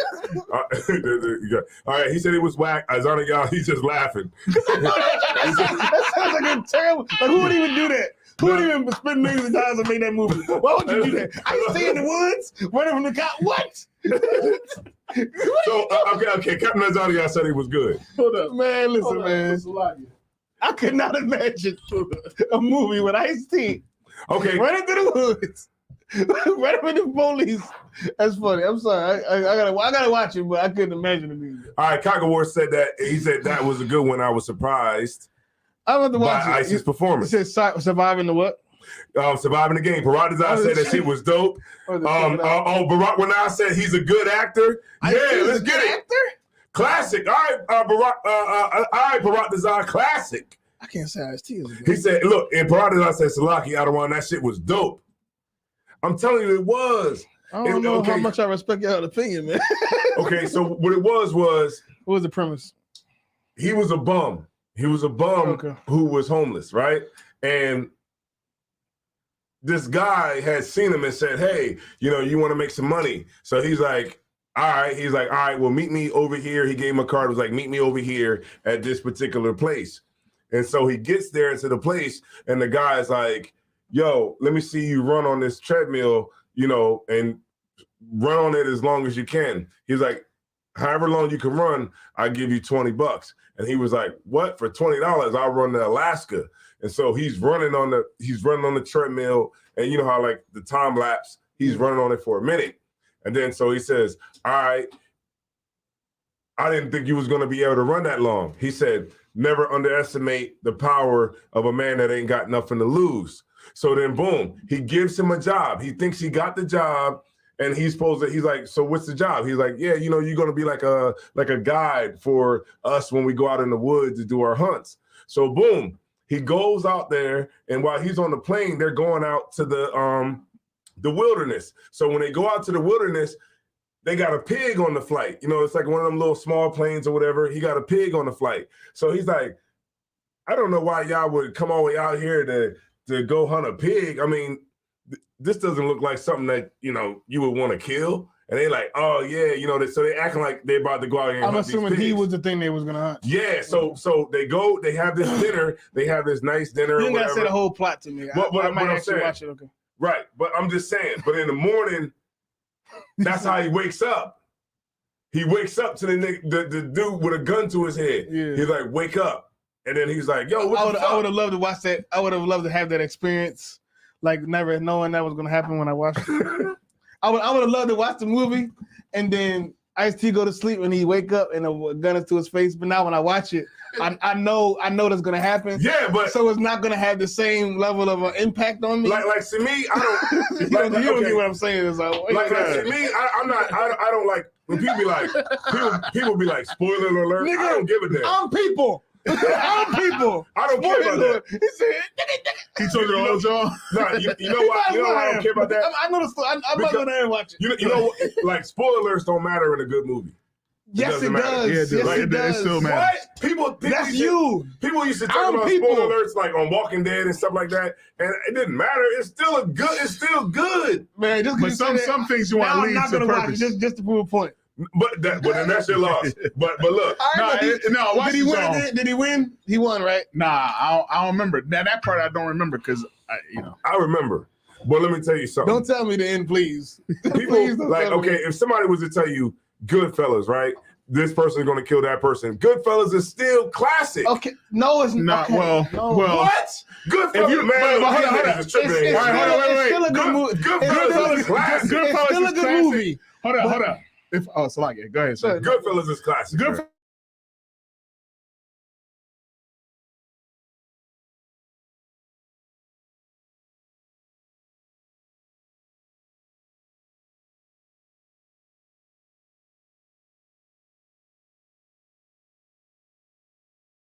Can't ruin it for you then. These niggas. I don't think I saw good. If I tell you that, you're gonna be like, damn, that's fucked up. I might have. Cap, don't listen to these niggas, man. Don't listen to who? I'm niggas. No, him. And the rest of these people. What they saying? What they saying? Spoilers matter? Oh no, they saying no sound. The movie? They saying no sound. Oh but no, don't listen to people. Don't listen to Kashwan. Don't. No, I don't listen to him. You can ruin Goodfellas. I can ruin Goodfellas. Brothers was in the school saying that movie, the world they left behind was whack. Yeah, and it wasn't whack. Okay. No, it's like no. You're on a whole different topic now. Hold on. I'm saying. No, I'm saying we're talking about spoilers. If you told me that the end of that shit was gonna be like that, niggas definitely do not know what the fuck they talking about when it comes to movies. Now, because y'all said it was good, I'm gonna watch it. Right. But I'm just saying, Ice-T doing most things don't sound like it's going to be It's a great- But that movie is good for I'm gonna watch it. I'm gonna watch it. that movie. I'm not an Ice-T Rotten Tomatoes fan. gave it 32%. I'm- I will usually wouldn't even watch that. Ice-T. Nah, don't listen to that. Ice-T movie Oh, you is usually trash. Yes. All right. Well, no, I can't really say that. Nah, 'cause he New did- Jack City was the shit. New Jack City was But that wasn't crazy. his Nah. movie. Like that wasn't. but he was in it, though. It You was gotta still in carry it. it. You know. But I would say that this was the actual Ice-T movie, and I would say I watched the John. And I was And he was the main character. he was the main character. I watched that John all the way through. I watched that John all the way through. Ice-T, the Surviving the Game Right. is a dope movie. It's all right. I'm gonna watch it. I'm gonna take off my Sorry. shades and I'm tell gonna, you I'm that. gonna watch it. I'm gonna watch it because y'all have told me. I know y'all know movies enough. Now you're to know gonna what's laugh good. at that shit. Now you're gonna watch Like, that as shit. long as y'all say it wasn't whack, Captain Isaiah said I'm it gonna wasn't watch whack. it. I'm gonna watch it. Yeah, I'm gonna watch it. yeah. You can I'm take watch- Cat word for it, man. Because I told you. I trust y'all word. Yeah. And y'all ain't come back and say you watched that movie with the Leave the World Behind. Yeah, I seen the shit. That movie was crazy too. Great movie. It was good. I watched that joint all the way through. If y'all say that movie is good, I'll take it word for It was that a movie, good that was a very good movie. movie. I just hate the ending. because it's not Okay, the end. Okay, Okay, I'm But there is a scene. I'm gonna be quiet. No, I watched it again. So I watched it understand- again with my rib, and it was the end that there was a scene that gave me what I wanted. Right. There was a scene that gave me what I wanted, and I was like, oh, I believe that the ending was almost oh perfect. fuck, Goddamn, God did it damn. the other day too. Hold on. I believe that the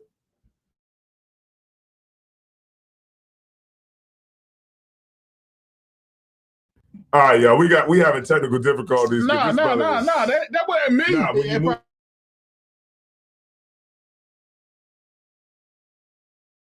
the wire got a that's what the problem is. Oh, that's what it is. yeah. So Yeah. when you moved it, When you move it around, the wire has a short in it. That's We why will it get keeps it on on- going. Oh, okay, come on. Maybe it's this wire. You think? No, it's this one. This one. can we get how much It's more one it's of these cost? damn wires.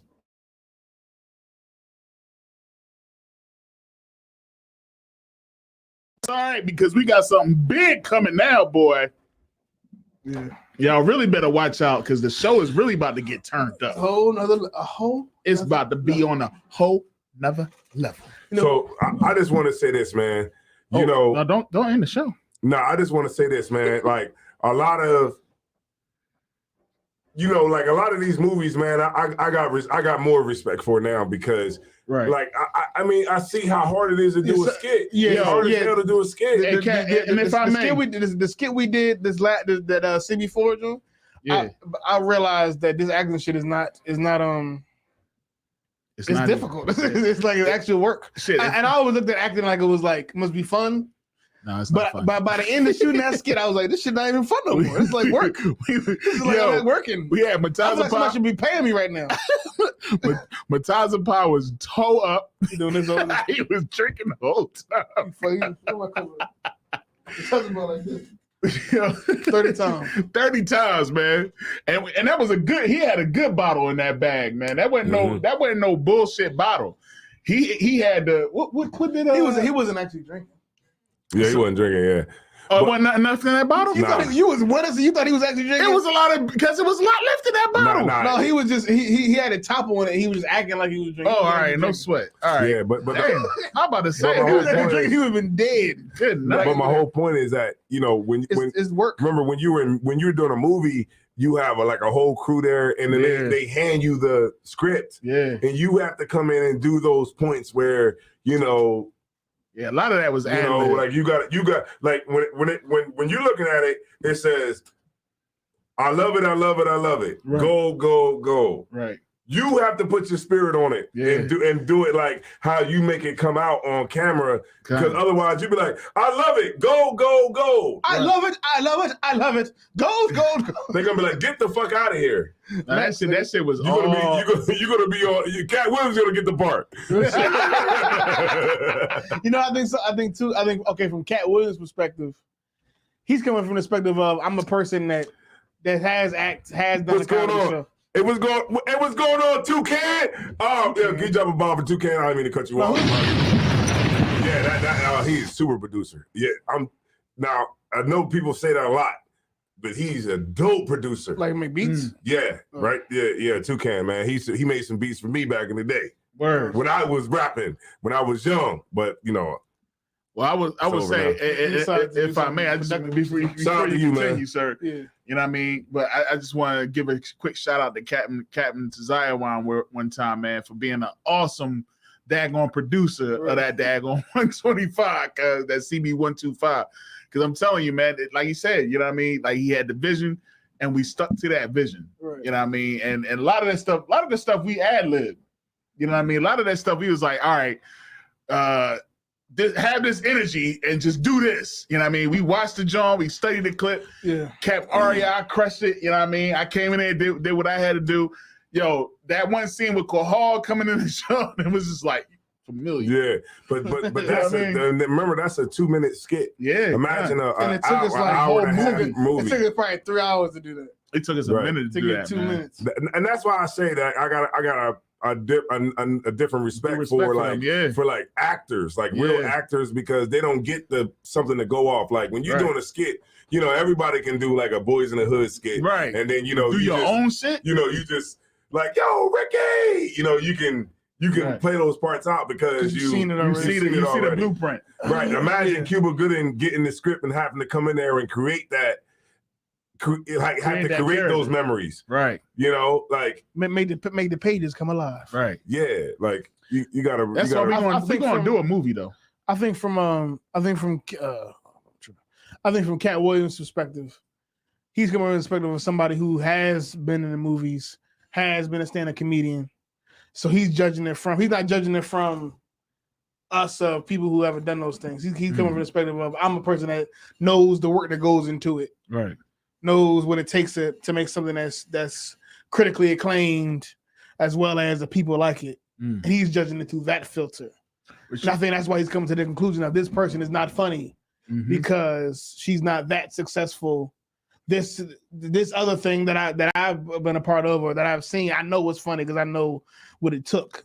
So I'm just saying that when he says something isn't funny, or that person isn't funnier than or is funny, I kind of understand him more because he has went through he knows the process that goes into it. So when he said Tiffany Haddish is funny, he knows, and he said she just playing herself. He knows that I would assume that he knows that playing yourself is a lot easier than becoming somebody completely new. You know, that's good night. Damn. And he intimately knows the process. He intimately knows that her just being who she is already on camera is a lot different than her if she became somebody totally different. Yeah. Right, because he sees behind the scenes. Yeah, right. He got different perspectives. He sees all the takes. He got different perspectives. So when he says somebody ain't funny, I believe it a little more. And you know what's crazy? He went through it. Cap, you saying something like so real, because what he's saying is that all of them were carbon copies. Like you listen to their real life stories. Like I went back and then watched, after this whole thing, I'm like, I did my little, because all right, one thing I have always done, because I always wanted to do stand-up, right? I study stand-up comedy, stand-up comedians, you know what I'm saying? So when he was saying a lot of this stuff, so you know what I did? I went back and I watched the previous interviews, right? The previous interview with Steve Harvey, the previous interview with Cedric the Entertainer, the previous interview with Ricky Smiley.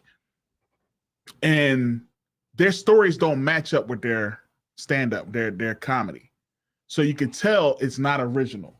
That they ran out of space, so they took from others. You see what I'm saying?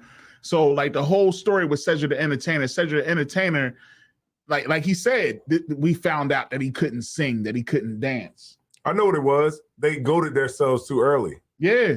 Back in the 90s, they said they was the kings of comedy when they wasn't even, you know. They was nowhere near the kings of comedy. Yeah, like they goated their own self, like, you know, early, you know, and I remember that Kings of Comedy because we had it on bootleg DVD. Not I DVD. went to the movies to see that shit. So I'm younger, so I thought they called themselves Kings of Comedy because everybody agreed. No, the Kings of Comedy came from a tour. Yeah, there was a tour.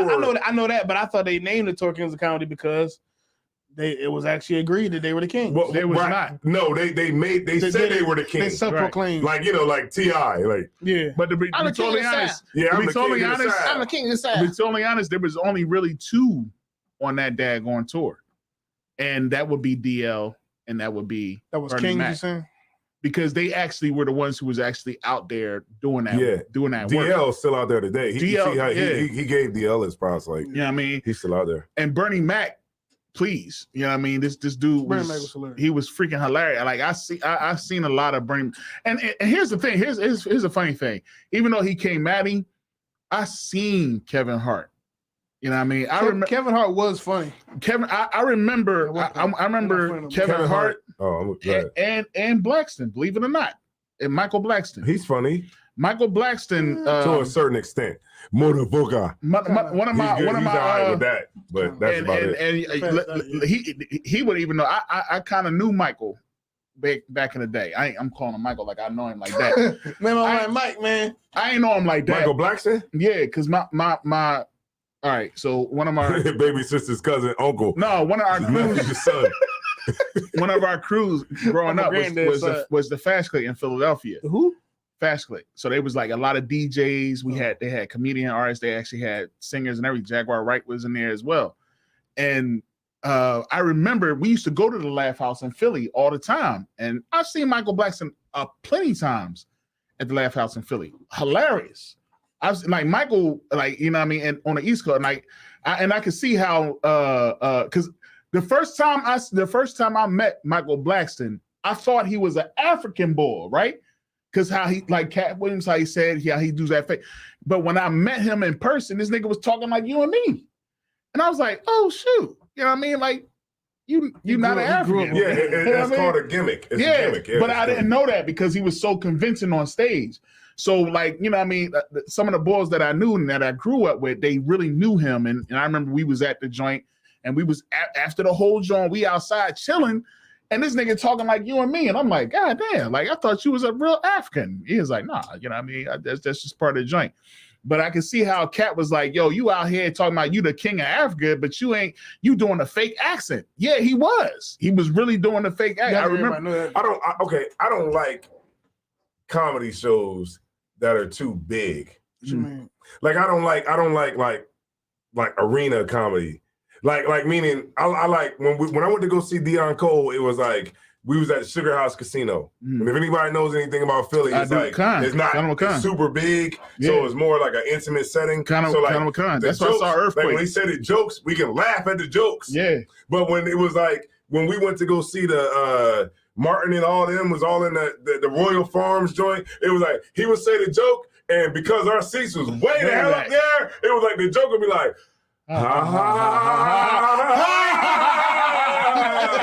like we had to wait until it got all the way back to us. I don't like that. That's like, the same Kevin Hart do that. Like, joke and it'd be like 30,000 people in there. I don't like that. That was gonna be my next point. I seen Kevin Hart in small arenas. Kevin Hart came to my college. You know what I'm saying? Like I've seen Kevin Hart before he was blown up, before he was big. So when I hear these stories about how, you know, and I get it. I get he want to say, you know, he was never here, but Kevin Hart still did go through that process. You just done I think Kevin, like you said, on the East Coast, it didn't happen in LA. Yeah. He definitely did it on the East Coast. But I see he put a dress on and he joined the Illuminati. I get that, but what I'm saying is he still. I did see Kevin Hart on a smaller stage. You know what I'm saying? I did see some of that shit. Kevin is out here. I said, get better seats. Yeah, God damn, I was thinking the same thing. So like, I was thinking that you a little closer to the front. Yeah, I was up in the sky, man. We was up there, like way up there. I was thinking on the side though, on the side of the stage. I was thinking that if you look closer, it probably would feel more intimate. I've definitely seen Earthquake in the intimacy. It's the funniest thing you'll ever see, man. Okay. Chicago Ward said I like comedy clubs better than arena shows. Way better, man. Yeah. Way better.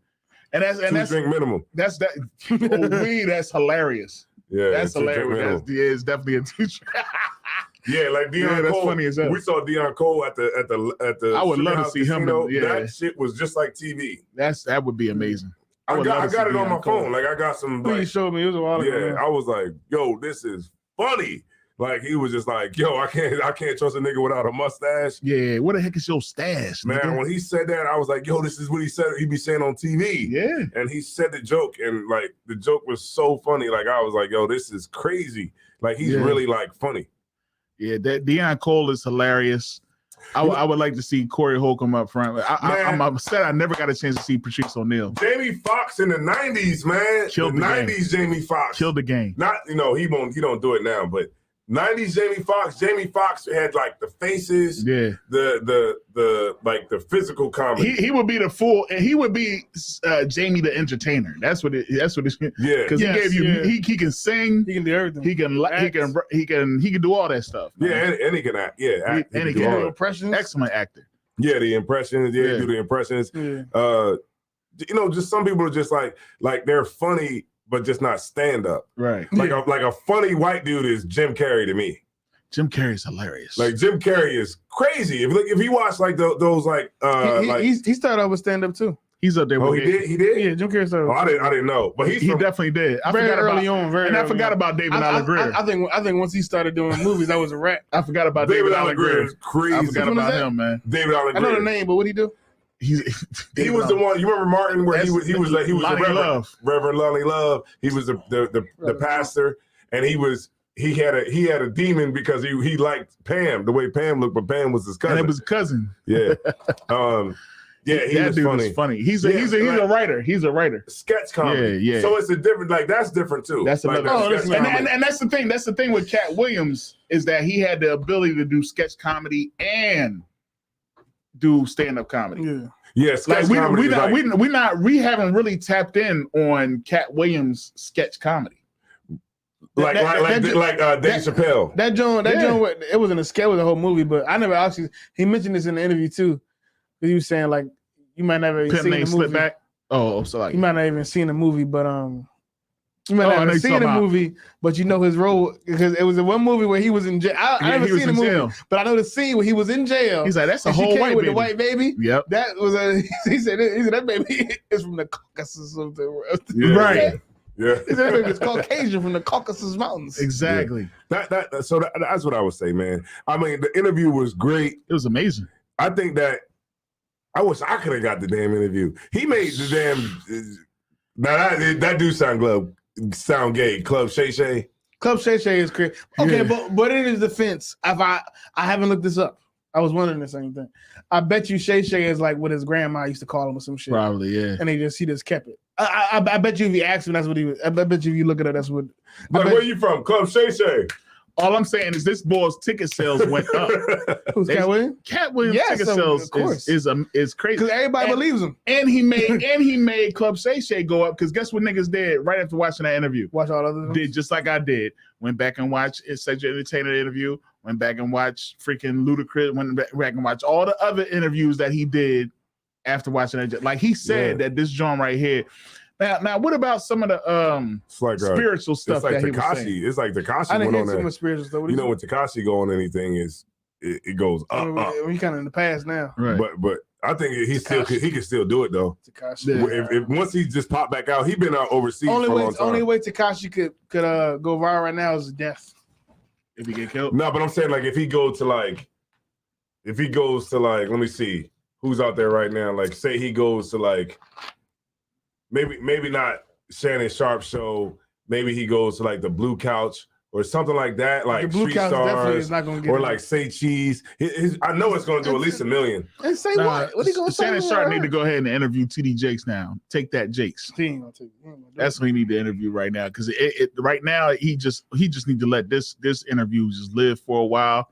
And take the benefits from this daggone interview because it's already up to like 15 million. He definitely gonna be chasing the next one. Because this one right here, I don't know how he's going to top. Yeah, I'm saying I don't know how you're gonna do it, but he's gonna be chasing it. Yeah, I don't know how you're gonna do it. Who?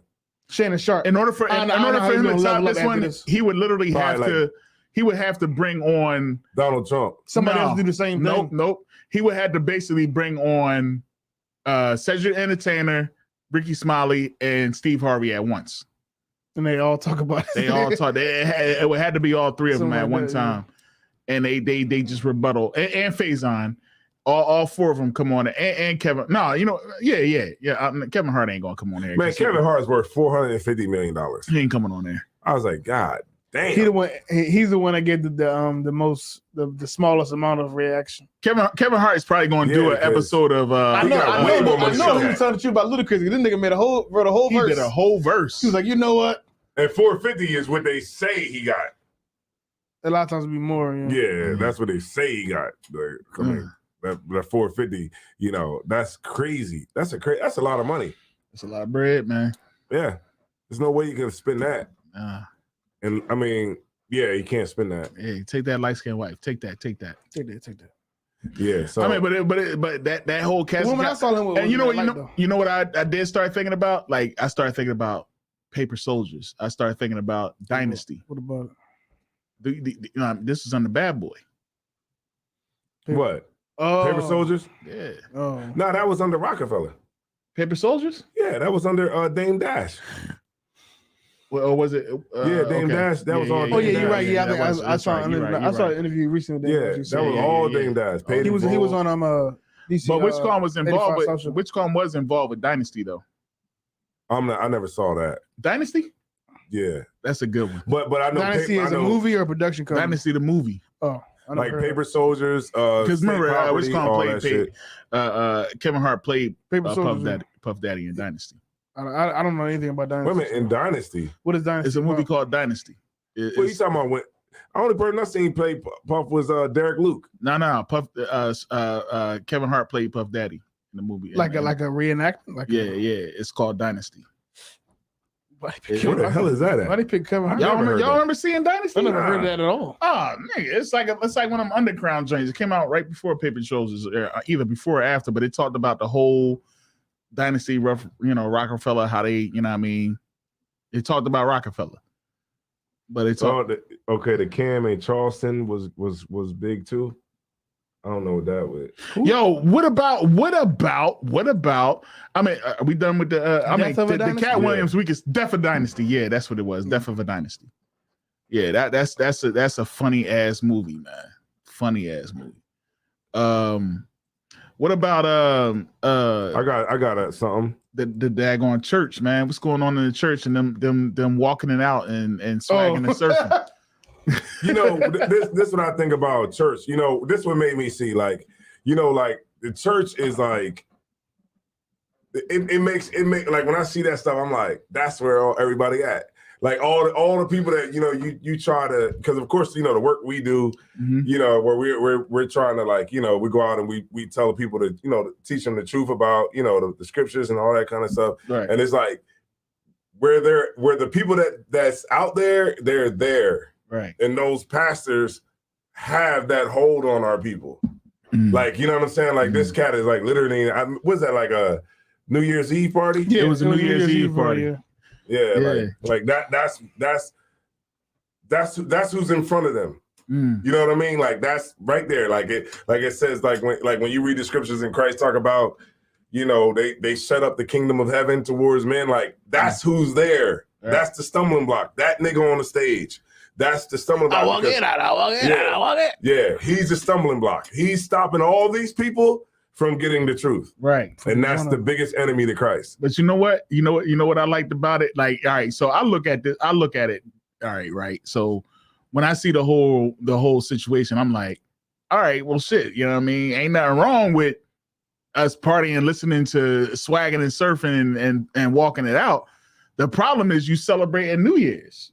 You know what I'm saying? And the problem is you think that you swag surfing, right, and walking it out has anything to do with God. Has anything to do with God. Right, because you know he did switch it because he said keep it look at your neighbor and say walk it out. Walk it out. So it was like their way of saying walk out, away from what was going on in this life. Walk out from Satan, some shit. Right, in the previous year, I guess. Yeah. And we're gonna walk into the new year and, you know, walk away from these enemies and the enemy that's coming up again. I don't know. It was disgusting, man. It was definitely disgusting. And Cam Saga, what he said a heavy point too, that I'm gonna reiterate, where he said he feels sorry for any brother or sister that genuinely went to that church to escape what was going on with the whole world. You know, ruckus and you know, the whole lascivious culture of the New Year's Eve, where people just having all types of orgies and excessive drinking and shooting in the air, trying to escape that type of culture, and, you know, get closer to the Most High, closer to God on New Year's Eve. Any people that genuinely wanted to serve God that night Right. and went in there, and it was just the club. Like they could have went anywhere else in the city. It was the club in the mud, cat, Right. because they had the stud. It was a club in the mud because they had the stud down in the front, and it was almost like he pointed to her to initiate the whole party. Like soon as they played the daggone walk it out. Who was the first one to come out there bold? It wasn't a man that came out there bold dancing. It was the bull digger. And what's the point? Because you're playing the same song they're gonna play in the club. The same exact without taking nothing out. You're not even playing a different song. Yo, what is the point of me being? What is the point of? I could have just went to the club and did this. I hate church, man. Yeah, man. I could have went to the club and did the same I thing. hate church. So what's the difference? Exactly. I hate That pastors. you here telling me to walk it out? And Walk then, it out. And then you know what? And then there's people out there that's defending Eddie TD Jakes. Yeah. What They gonna pastor, defend- said, have you ever been swallowed? Swallowed up. You know, have you ever been swallowed? Like who talks like that? Who's a Heterosexual man of God? man. Who's a Nobody. man of God? Heterosexual man Nobody. that But believes in he God. was wearing a dress while he was saying it. But and the crazy thing in the whole nutshell is that he came out and he said they asked him, do alternate lifestylers have a place? Is there a place that they can have, in the church? And he said, absolutely. You know what I mean? He goes on to say that, not all of them are the same, that, they can go and find a place where they can serve God, right? So that's what that person there in that daggone video was doing. That's the product of TD Jakes. Because that person found, and then the comments, I don't know if y'all took the time to read the comments on what video? From that church video. From that video, and then one of my homies that actually posted it on his page, and somebody posted and said 152 people came into the church. I bet they did. I bet 152 people did come into that church because they said, you know what? I can come in there and I can party. I can listen to the music that I want to. I can live the way I live in the world. I can do the same thing they're doing at the club. I can just feel better about it because I'm at church. Exactly. I seen that thick John that was in the front dancing with that stud. You know what I'm saying? And she's able to be in there with her girlfriend. Well, I need to go up in there and I need to get up in the alto and soprano section of the choir and holler at the Jones up in there, because this is the place for me to continue to be who I want to be. Because those pastors, they're just going to give you what you want. Give you what you want. And like you said, you want to hear smooth words. A true leader can see, like, I remember Kat broke it down. You know what I'm saying? It's like a true leader can see what the people want and not give it to them. You know what I'm saying? Because we just want to dance. Right. If that was going to bring Christ back and all that, we would have been dancing ass niggas. Boy, we some party. Like, damn, we dance crazy. And then like we so articulate with racism. We so articulate with racism, and we break it down so great. And you just, there's nothing more we can do. We're the best at being articulate. We're the best at, sports. We're the best at everything. Right. And none of it seems to work at all. We're the best at dancing, the best at singing. Right. We sing all day in church. We sing. It's like church is just a way to make you feel good about being make you feel good in your oppression. Right. That's pacifies. Yo, it's a tool to pacify slaves, but it's never going to fix anything. That's heavy as hell. You said that too at a camp I was watching. Where you said about those people that were dancing that used to come in front of the camp. Like that's what they want you to feel good about. They want a good feeling. But is that going to get me off of drugs? No. Yes, yeah. It makes you feel good about your life in the moment. It makes you feel good about serving God, quote unquote. But is it actually going to fix anything? Hell no. Is it going to actually change anything? Hell no. Is it going to change how you think and how it's going to make you be able to serve God better? No. It's going to purely make you feel good about God. No. Make you feel good about your future. Right. But it's never actually going to change anything because I didn't learn anything about God by dancing. Nope. Because I could have danced at the club and had the same. I could have told myself, I'm gonna walk it out in the name of Jesus at the club. I could have told myself, I'm gonna shake the haters off and swag surf. Right. in the name of God at the club. I didn't have to go here to talk, to listen to him. And like Zion was saying, all the pastors doing and all they really have ever done is gave you what you liked. Exactly. That's all they're doing. That's why they even having a New Year's Eve thing at the church. Right. Where the hell is New Year's Eve celebration at in the Bible? Nowhere. Where Jesus said that, where Jesus he celebrated the Passover. Right. That's what the Last Supper was. Right. Where the hell did Jesus get together with the disciples on December 31st and bring in the new year? That's nowhere in there. There's nowhere in this Bible at all. They must have thought somehow every church across the country gets together December 31st. December 31st. You know why? Because you like December 31st. Right. You want to get together at December 31st. You have a big need to do it because the society around you is doing it. Exactly. So the pastor gives it to you. That's what you like. That's not what God like. Right. And the pastor just give you whatever you like because he wants your money. Right. He want to have sex with your wife. Damn right. He wants the benefits of you coming into the church. He wants to make music bucket naked. Bucket naked. But you see, he want to wake up bucket naked and make music that blesses you. You see what happened when you're not making money. You know, you're sitting home, you know, spending money for Christmas and all that. Guess who be open? Them Arab spots be open. Yeah, they be right. open. Chinese stores open like Chinese stores be open. China man don't give a damn about that. And while you know you running in there on Christmas, running there on Thanksgiving, running in there on New Year's Day, they're there. You know, they're there to just take your money. It's like it's a money grab. Really, and we're everybody but us. Right, and we're the consumer class of people. Right. So this whole thing is built off of just entertaining us. Right. Wherever way it is, whether it's through an app, whether it's through a club, whether it's through whatever we do, it's about entertaining you. Right. So and then when it comes to church, it's about entertainment. It's about movies. It's about whatever it is. It's always about us. It's like when it comes to the voting season, you're gonna see so many people. You're gonna see Joe Biden. Just Crip walk. Yeah, he gonna crip walk. They call him Big Joe, and they gonna crip walk all across the White House. Right, and and he's gonna get black people to go out there. He gonna do a song with Jay-Z.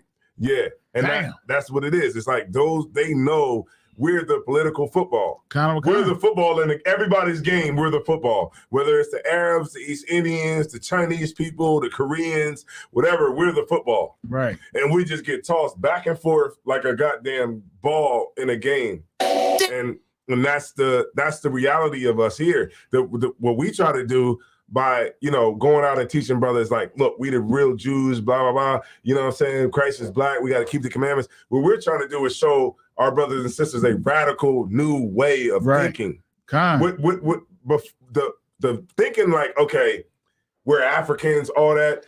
That's okay. Even if you want to like, okay, where have the Africans been at? Where's the social proof of Africans that want to be with us? Nowhere. Why is it always we got to be Pan-African? Yeah, you know, we gotta be Pan-African. That's like, social proof, brother. My name is Baba Ah. Like, like okay, like I'm gonna make this quick point. I don't want to hold everybody up, but I'm just saying, sir. You know, like we every like we're the ones who went off in the diaspora, right? According to history, right? Why are we fighting hard to be a part of them? Right. Where are they to say, you know what? We declare war on America, even though they might lose. I don't think I do all that. Right. But I'm saying, I think they only got crazy thing. They only got to do all that. They just got to say you can come here for free. But then there's a lot of videos like where people are going over to Ghana that went over there during a year of return, not for free, right? And they're coming back because it's rough over there. All they don't understand the social practices of the people. Right. They don't understand how businesses run over there. They're on a plot of land that floods. That's in a flood zone. The land that they're giving you is not like fertile land where you can really grow a lot of stuff on. You make mosquito pancakes, right? So they you know what they do? They just want you over there. Why? Right. Because you're a consumer. You're the consumer class. And we have in America, in black culture, we have romanticized Africa. Yeah. We made it seem like it's something that is not, like it's just like it's Wakanda. Right. Like it's someplace you go to and everybody's black and we just all love each other and where's Avengers? No, it's rough over there. Right. It's the third world country. How you want to shake it? It's a third world country. You're gonna go over there and there's gonna be no running water. Right. You're gonna have to go to the store. You're gonna have to pay somebody to turn your water on. That's not the government. You're gonna pay a nigga that's gonna dig a well for you. It's a third world country. You think you're gonna go over there and it's gonna be Wakanda and vibranium. Nigga, it's Nigeria. It's right. not some like it's not the movies. It's not what they told you. These black niggas told you what they told you on TV, where we running naked in the woods with elephants. Yeah, it's a third world country, and you're gonna go over there. You have third world country problems, right? And it's and other than the infrastructure, the people that are over there, once again, you got a romanticized view. The people that are over there don't like you. They don't like you. The people in Ghana don't like the people from Nigeria. No. The people from Ghana don't associate with the people from South Africa. No. They look at them like they're different people. And what the fuck you think they're gonna think about your black ass? Right, because we listening to niggas over here talking about we gonna go over there with some ideology like we it's a all romanticized together. view. I'm black, y'all, and I'm black, y'all. Way more diverse in thoughts and culture and ethnicity than it's not. The Africans don't just all say they're African, and we think because we listen to niggas over here that it's all the same, but it's not. You know something that real quick, I just want to make this point. Like you know something like real heavy that white people did, right? Was even though they were from Great Britain, right? They were British people, right? Right. And then they came over here to the colonies and all that, right? Now I watched this documentary about the whole Boston Tea Party and all that kind of stuff. And it was the whole revolution was about booze. Like it was about alcohol, liquor, and pubs and stuff like that, where they used to gather and drink. And what was going on was, you know how they tell us in history that it was all about the tea. He was taxing tea. No, what he was taxing was liquor. He was taxing like the barrels, the liquor, the molasses, everything that it took to actually make the rum. Right. And they was oppressing people in their drinking. Just like it was during Prohibition and all that. It was like, during those times or whatever, the same way the government did it. It was the same way that King George was doing it to the 13 colonies that was over here. Right. And it was people that was actually trying to fight against their right to be able to not be oppressed in their alcohol. Right. Their rum processing, right? So they ended up going to war with King George, right? He sent the troops over here and they signed a Declaration of Independence and said that we're not you anymore. We are separate from you and we're going to start our own country over here. And they went to war over that, right? Do you see Americans today, right? White people saying that we got to go back to the motherland of Great Britain? No. They're British people. They come from over there. They're Europeans. They don't say, hey, because they've been over here. How old is this country? Over there. Over there. This country is what, 200 and something years old? About 3+. You said 3+? Yeah. Yeah, 1776. Okay, 1776. So from that time to now, they're a different people. Right, kind of. Because they've been here long enough to know that you see it. America is separate from Great Britain, right? It's two totally different entities. Why, when it comes to our people, it's like we have to try to say, okay, we're those people when we've been over here for over 500 years, right? Way past that. So if we've been here for this amount of time, and Africans been there for that amount of time, then when are we going to sign our Declaration of Independence? Good, right? When? Because we never figured it out. Never. We haven't figured it out. No. We haven't figured out, one, for spiritual reasons, because unless we come to the truth, we're never going to find it. And two, because everything around us is ensuring that we don't figure it out. Everything around us is dismantling us and not making us ensuring that we don't actually have any real cohesion amongst our communities. What's wrong with y'all? From the drugs, from the prison system, from redlining, from things like in the beginning, what's it called? Black Wall Street getting burned down. Yeah. Anything we try to do to become closer or build something is counteracted. Somebody comes, white people come and destroy it or fight against it. Undermining our advancement. That's the thing. Like you see, like, and that's why going back to your point with the pastor, right? That's why I hate that when I see it, because it's like this is just another nigga keeping us back. Right. Well, and I don't fault the people that's in there, because the people that's in there are, some of them are genuinely thinking that they're doing something right, just not to the lack of knowledge, right? Because not to the right, because they looking at this fool that's on the stage as a leader, right? And that's somebody that knows what they're talking about and he knows the Bible, and they trust him. Right, they're not going to open it up. You know what I mean? Because the people are like, well, you went to school, right? You got a doctorate or you got a master's, just trusting everything you say. So whatever you're saying has to be right because it's in the Bible, right? But this fool doesn't even know nothing. He don't know John 3:14. So he's up there. I walk it out. I walk it out. Right, and so those people never get out of hell. Never ever get out of hell. Right. Never get to know Christ. Never ever get the kingdom because of this fool that's on stage telling them to walk it out. Right, and in the name of love or in the name of the New Year, and you know what's crazy that I had the reason why I came across this joint is because one of the brothers that I knew that was, when I was in Christianity, he had posted a joint and I was just like, you worried about a song, you know what I mean? But to be totally honest, in so many ways, the Most High is more pleasing than that song than he is with you, than seeing these false prophets, you know what I mean, lead us into destruction. You know what I mean? You out here, we out here celebrating these false idols. You know what I mean? That's worse.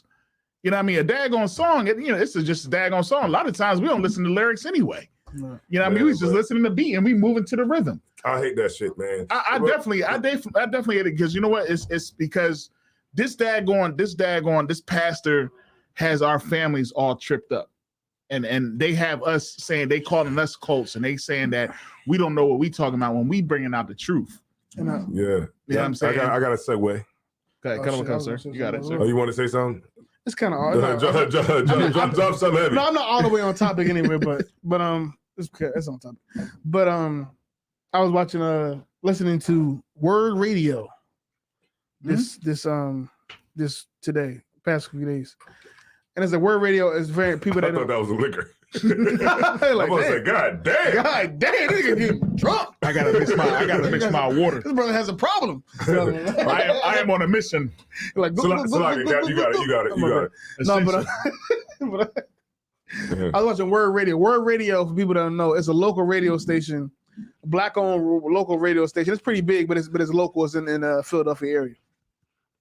And if you watch that, if you listen to it all day, all they talking about is black issues and what we're gonna do and how we're gonna fix this, how we're gonna fix that. Nigga, what we fucked up. Let's figure out how we're gonna change. Nigga shit. And I realized that black people, we're still trying to figure out, even right now, we're trying to fix such basic issues. Yeah, it's like educate, like it's like the things that we want to get solidified in our communities are safety. Yeah, voting, safety. We want to be safe. Right. It's like our goals as a community. The things that even if you ask the average black person what do they want to see change in the black community, it's not going to be something crazy.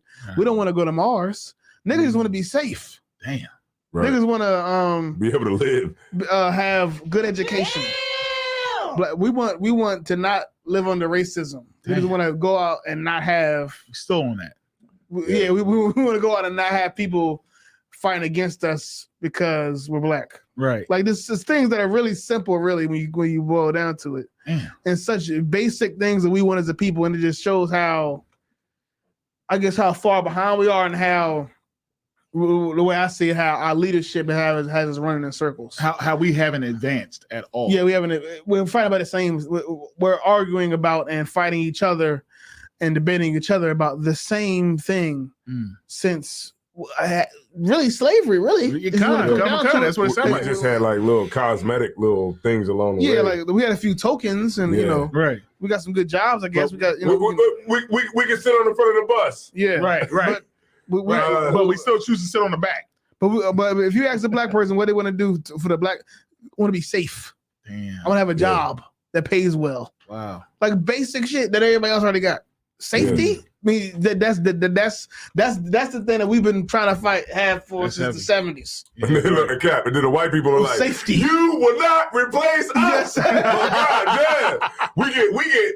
You know, God forbid they let a black person in a job that you've been held back for 400 years. Then you got white people out there with tiki torches like, you will not replace us. Actually, they were saying Jews would not replace us. They even know who we are now.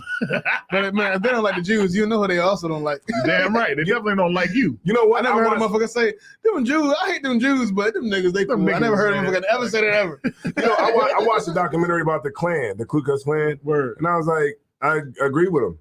Yeah. Because he was like, they want to separate, baby. Yeah, They want to like, keep things separated. Yeah, he was like, we don't want our white women and our white babies sleeping with black people. They don't want you either. And I'm like, I totally agree with you. Yeah. We don't want to sleep with you either. We sure don't. And he's like, I believe all the races should be separated. I agree. We agree. I'm sitting there like, yo, I'm watching the Klan. Like, yeah, I agree with these dudes. The problem is it's gonna be niggas are like, can we all just get along? Exactly. It's going niggas are going to march and campaign to make that guy love them. Right. And you know what it is, Cap? I think a lot of like the Klan today, what they hate more is not so much that we're black, but more so because we keep trying to be with them. Yes, I think that has always been the problem for a while. Like, and that's what they're upset about. Like, you motherfuckers keep trying to be with us. We don't want you. And we're fighting through voting, through legislation. We're fighting to say, no, you're going to love us. Basically. Yeah, it's crazy. And that's what was making them upset. And that's why you scream Black Lives Matter. And you know what's crazy? It's crazy too that both parties are considered hate groups because of separatism.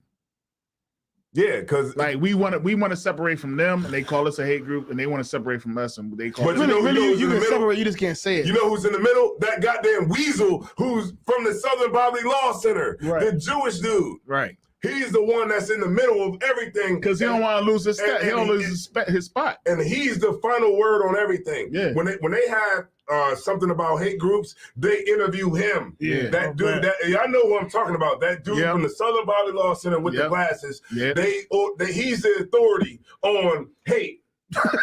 he's the authority on hate. No, Weasel. Anything about concerning hatred, he's the guy to talk to. Ain't that crazy?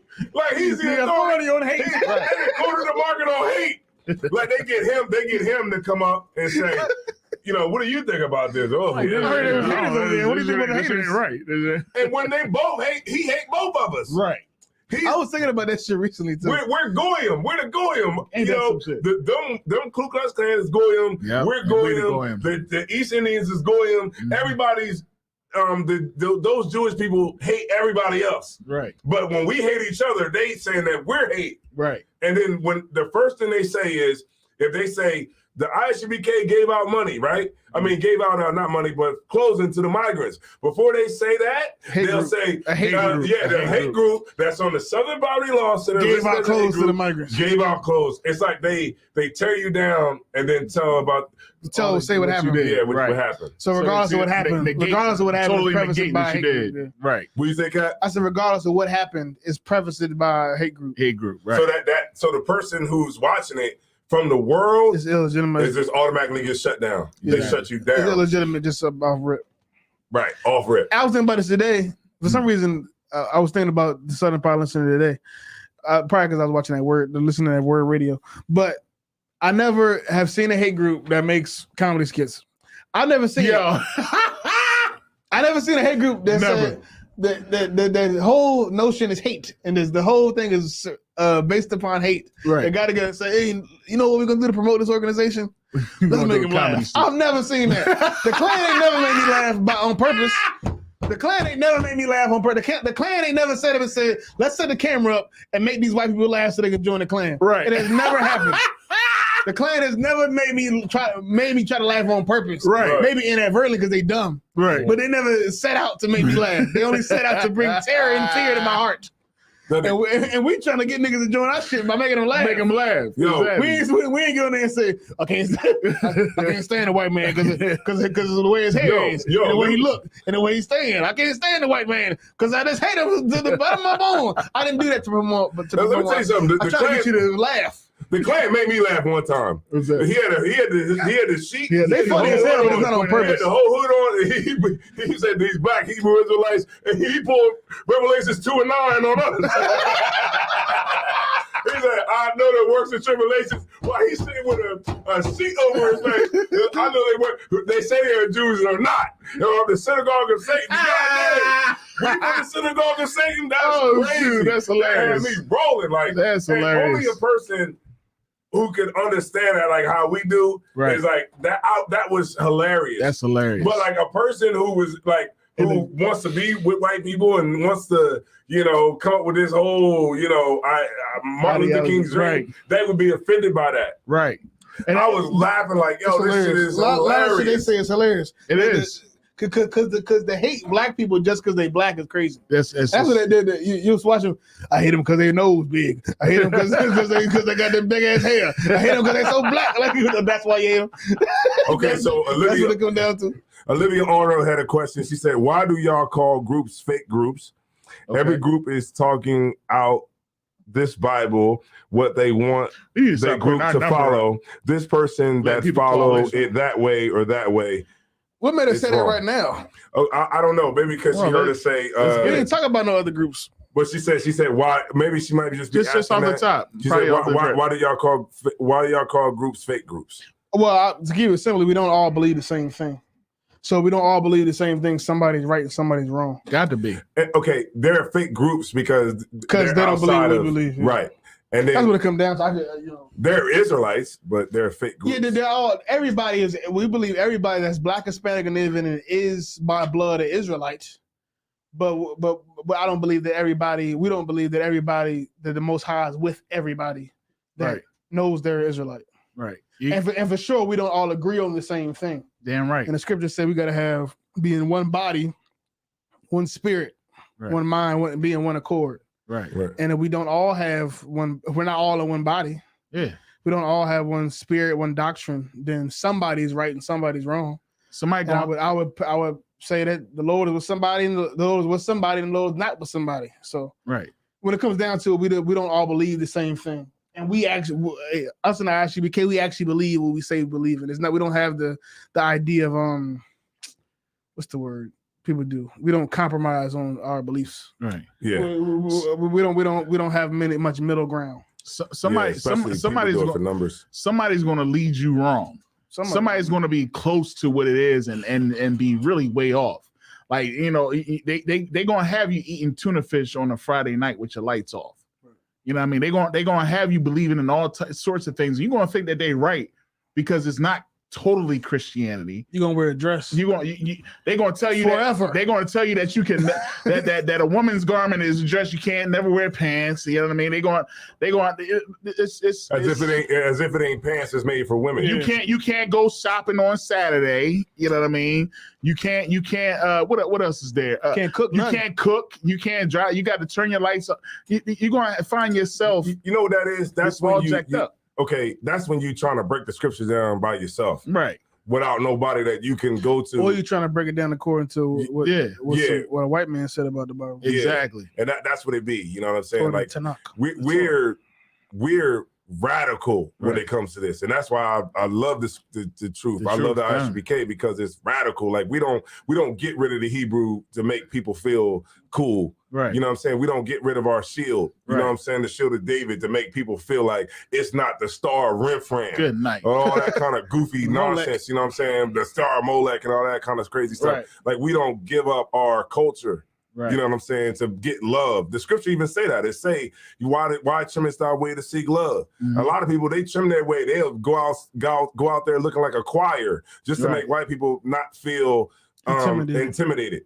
You know what I'm saying? Right. So you'll go out there and try to think that by acting a certain way is going to make the oppressor accept you. Right. And he's not going to accept you neither way. He's still scared. Because it's not about, because when you look at those pictures of like people that was lynched, They had nice clothes on. You sure did? they had a shirt, they had a Slacks, shirt, tie. slacks. What you say, Cat? They had slacks. They had slacks, Right. all that, and they were hanging from a tree. Suspenders. Right. You mess around with these fake Israelite groups. You go and think that it's okay to rape children.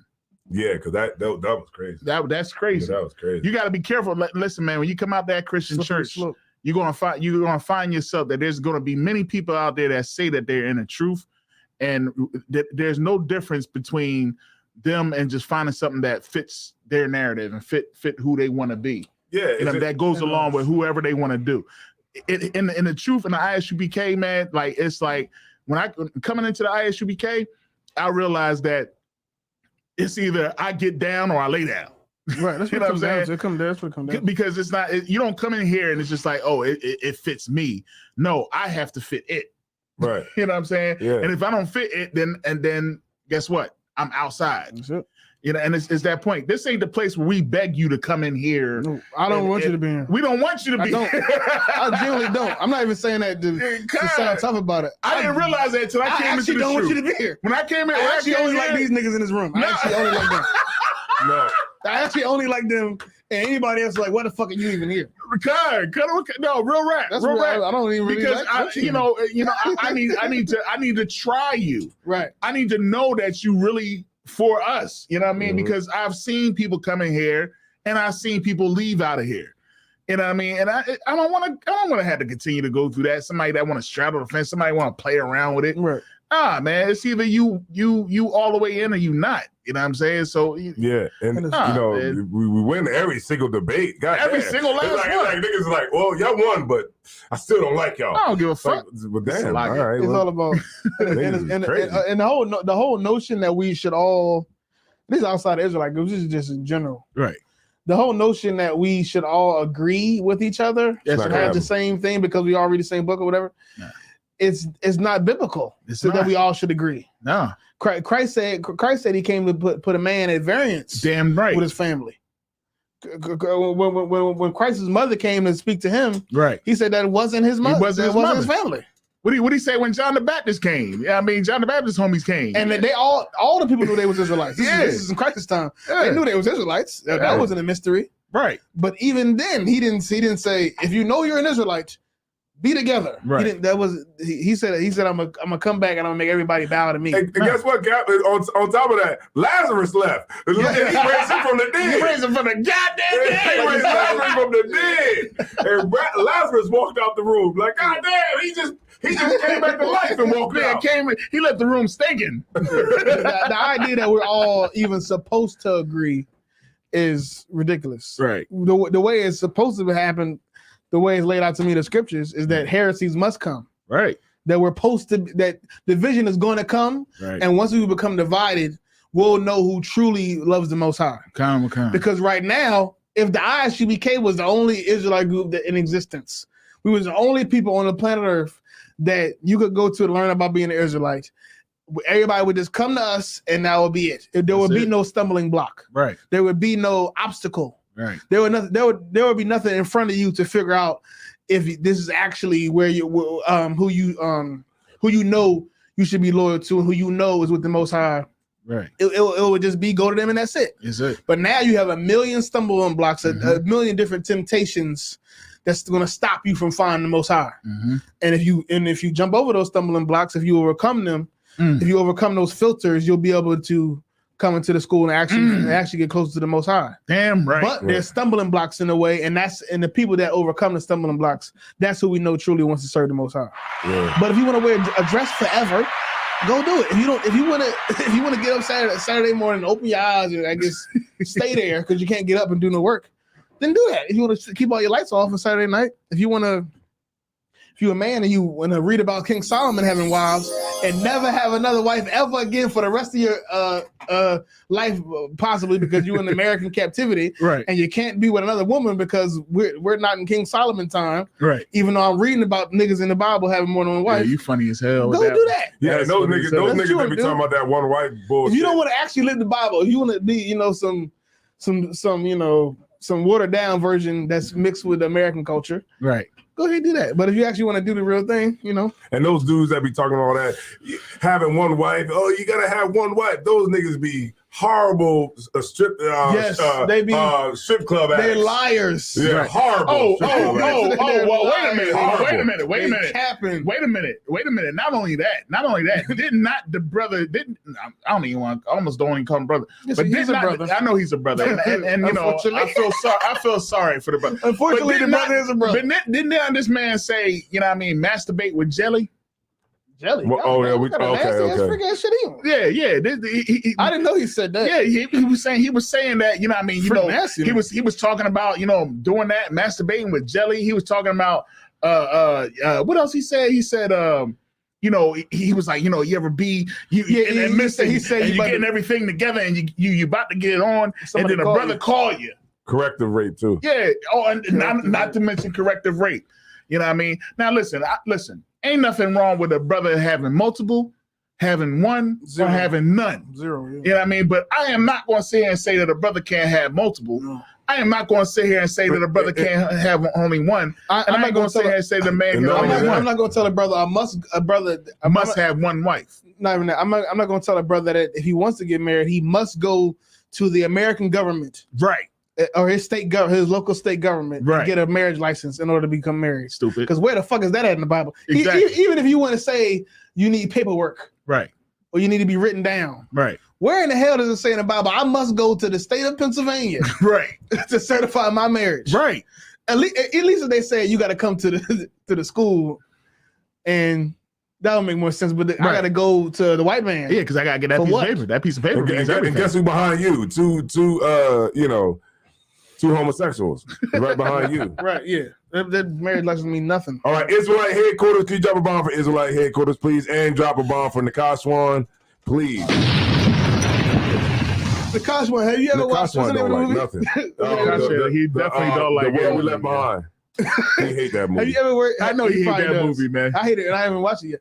The World We Left Behind. No, not that one. Not that one. It was all right. It was the one with Surviving the Ice-T. Game. The one with Ice-T. Yeah, Nakash one. Have you ever watched? Nakash one, don't say nothing. Have you ever watched the movie Surviving the Game with Ice-T in it? There's a movie with Ice-T in the woods running from white people. Have you ever watched the movie called Surviving the Game? He gonna say Surviving the Game. He said that movie starring Ice-T. Go ahead and just shut it down. If Nakash want to say he like it, man, it's over. If he said that, then I got him. You gotta watch it now. He just got dodged. But it's a good movie. If he said he like that movie, then goddamn. All right, he don't have he might not have seen it. He just got dots. Okay, word. He might not know what you're talking about. Yeah, it's a movie called Surviving the Game by Ice-T. Just watch the movie. Ice-T, Ice-T with dreads in his hair. That's running through the woods. That's all I remember was the dreads, man. It's a good movie, man. It's all right. Oh, man. I'll check it out. Because since I said it was you good. got you gotta watch the show. Like it'll keep you. The concept sounds like it's good. The premise sounds good. Yeah, it's crazy. Yeah, it's crazy. Tonight, okay, real quick. You know those buildings that Tank had bought in Baltimore. Real quick. It's all Tank Davis. Yeah, he said Tank Davis was the singer. Yeah, those cribs that he bought, because apparently he bought like a whole block. Yeah, like his neighborhood or some shit. And then they got burnt down like 24 hours later. Next day or some shit. Yeah, the next day they were burnt down. The whole block burnt. So I don't know if it was somebody who set up, who seen him like buy them or knew that he was buying them, but he was gonna buy them and renovate them to be. He already bought them. Yeah, he had bought them, and he had like a ribbon cutting thing. Yeah, and he was gonna renovate all the houses for low income. I know a lot of them houses. I know a lot of them cribs in Baltimore is dirt cheap. Not just dirt cheap, but they're dilapidated. Dilapidated, like you probably gotta tear them down anyway. Yeah, and he was gonna, and they just set him on fire. The whole now, thing. Is it possible that he set him on fire? I don't know, but it was like 24 hours later they were. It was. Gone. I remember the story. I remember seeing the story that he bought the crib, and like 2 days later, it was like black people was like, we can't have nothing. We can't have nothing down there, man. I mean, if he still owns the land, he still can. He still be good, yeah. But if there was like abandoned cribs anyway, then. Is that Mike Epps did some shit like that? He bought like his neighborhood or some shit. Brought his neighborhood, and them Jones is nice too. Yeah, like, he that was really hooked them Jones up out there in Indiana. Yeah, he really hooked them Jones up. Yeah. So that'd be dope if he. I think it might be an insurance scheme design one. Could be, man. Could be. Yeah, man. So yeah, it could be on some Goodfellas type shit. Goodfellas is crazy. All the movies is crazy. I mean, it is what it is. Yeah. Look, man, you think you know acting, then let's do a skit. And I guarantee you, we're gonna do 100 takes. Listen, man. Who said Goodfellas was bad? No, I'm just saying, like, people that's y'all niggas don't know shit about it. We gonna do an original. That's what we need to do. We need to do. We can get an original that people gonna watch. Yeah. Wrapped up, yeah. Did the lady respond? Yeah, I think she said something. she said something. Because I already know where this is gonna go. We're gonna be. Yeah, it's all right, man. Just join another group. Yeah. That's our message. If you don't like anything you heard from the ISUBK, you don't need an explanation. You just don't join have to. Yeah, because we're not gonna change it because you don't like it. No, it shouldn't be. It's If you already don't like it already, you didn't like it. Just Yes, go. yeah, There's a bunch of them. Yeah. You know that's it's all types of flavors and colors and like who arrangements. Cares? Like I don't give a damn. Care. I know the people that's for us gonna find us. Yeah, because no matter what you do, that's what it is. People are always gonna hate you. Somebody always gonna not like you. Yeah, don't waste time. Matter. Don't make nobody time. Don't come in here just because everybody, other people coming in here. Don't waste nobody's time. If you know your spirit, don't kick rocks. Because people go where like TDJs, go where it fits you. Go. Yeah, you know what I'm saying? People are always gonna do what they want to do anyway. So yeah, exactly. It doesn't even matter. Like your life in no kind of way. Right. So a hater is always gonna like be on the sideline, but they're never going to ever get in the game. Right. Sure. So it's like, wow, niggas. Yeah, most of the people that's talking shit about us not even in the game. No. Like you couldn't doing nothing tonight. Right. So while we're raising up, tribes, you couldn't even raise up a fucking cockroach. Good night. Right. You couldn't get a bunch of cockroaches together. You can't. And make them do anything. Right. So it's just like, what's the point? Yeah. Yeah. All right. So yeah, we're gonna go ahead and wrap it up. Wrap it up. Wrap it up. Wrap it up. Wrap it up. Wrap it up. Wrap it up. Wrap it up. Rodent speech. Wrap it up. Wrap it up. Wrap it up. Wrap it up. Wrap it up. He said it's not trash, but it's definitely well produced garbage. That's hilarious. That's hilarious. Well produced garbage. That's moderately positive. So I think that's how I watch it. That's about as positive you gonna get. Positive you gonna give him. Especially from an Ice-T movie. It was surprising he said that. Whoever this person is, right? What's funny about it is like, if you hate something, like, then why stick around? I don't like watching shit I don't like. It just does. That's what I'm saying. Like, I'm turning that shit off. People don't have lives. Like if you hate something, then is it your anger that's making you stay and keep getting the yes, I guess so. I don't even like shit. The ridicule or whatever it is that you feel is like you just can't go nowhere. I don't want to sit and watch shit I don't like. When I was in the world, I ain't got time to be sitting on somebody's live. I'm sitting here angry about some shit that I don't like. What am I here? That makes no sense. I'm sitting here angry as hell watching some shit. And I can't do nothing to stop it. People be lost in like social media. Yeah. They be like lost in it, like gone. Like it's like people, and I think this is what I was gonna say earlier about what Cat Williams had to say about Kanye West, like how people want to talk about how crazy he is, but you sit there and watch him. Yeah. You know what I'm saying? So the fact of the matter is, like, how crazy are you? You know what I mean? You so in tune to what he's going to do next. You know what I mean? That maybe it is that the problem is just you, and you don't have no reason for why you believe the way you believe, and you trying to find a reason not to agree. So you try to say that they're crazy. I don't know why you do. It's really all entertainment. And I think I came to that conclusion a lot. Unfortunately, to a lot of people that even know about the school, to many people, we're just entertainment, and they don't realize that we're just entertainment for them. That's all we're. Right. Even people that don't like us, people that call in to cross the line on Thursday and argue. You're just entertained by it. It's something to do, but you're not really about to change your life or commit. You're definitely not. You don't realize this is a lifestyle. You're just doing it because you like to do it. Right. We're not doing it because we like to do it. We're doing it because we think it's going to save our lives. If you want to get yourself together, man, and do right, and then get in order, then just do it. Like you don't gotta like go and just be in chat rooms, and then that's how you can tell. Like if this ain't no slight to any sisters, but it's like you can tell when a sister don't have a man. Right. Because like if you got a man, you don't have no time to be in nobody's chat room because you too busy with your legs in the air. Right. You too busy on your knees. Right. But you know, because I could imagine my rib in a goddamn chat room. Y'all niggas wrong. Y'all wrong. Why y'all say they fake? They ain't fake. Right. Yeah, get offline and learn how to make lasagna with the 6 different cheeses. When you learn how to do Biscuits that, from scratch. bring that to class. Bring Flour. flour, butter, Flaky. right. God damn it. Fluffy. That's all you got to do. Exactly. And you'll get the kingdom of heaven, man. Exactly. It ain't that hard, man. It's not hard at all. That's Not all hard it at is, all. man. But at the end of the day, man, shout out to everybody, man, who's in the chat, man. Look, 2024, is it really? Is it? Is it really? No. No. It's 2023 still, right? Until April, all right? Yeah, we got Feast of Purim, and it's still in 2023. Yeah, man. So we appreciate everybody who, was rocking out with us tonight. Yeah. Yeah, we appreciate all of y'all, man. We even appreciate Zion. that last name. Ooh. Hold on, I'm gonna say it. Juad. Ooh, he got a Zion Juad. he got a Middle Eastern name. Juad. He straight Yeah, from Zion Juad. that We nigga appreciate y'all, man. biblical, ain't he? You know what I'm saying? We appreciate everybody, man, who's in here. And the Kashwan's in here. Drop a bomb from the Kashwan, please. That's right. And everybody else who's in here, man. Kaga War, he been rocking all night. Shout out to him. Shout out to Captain Isaiah, y'all. Shout out to Ted.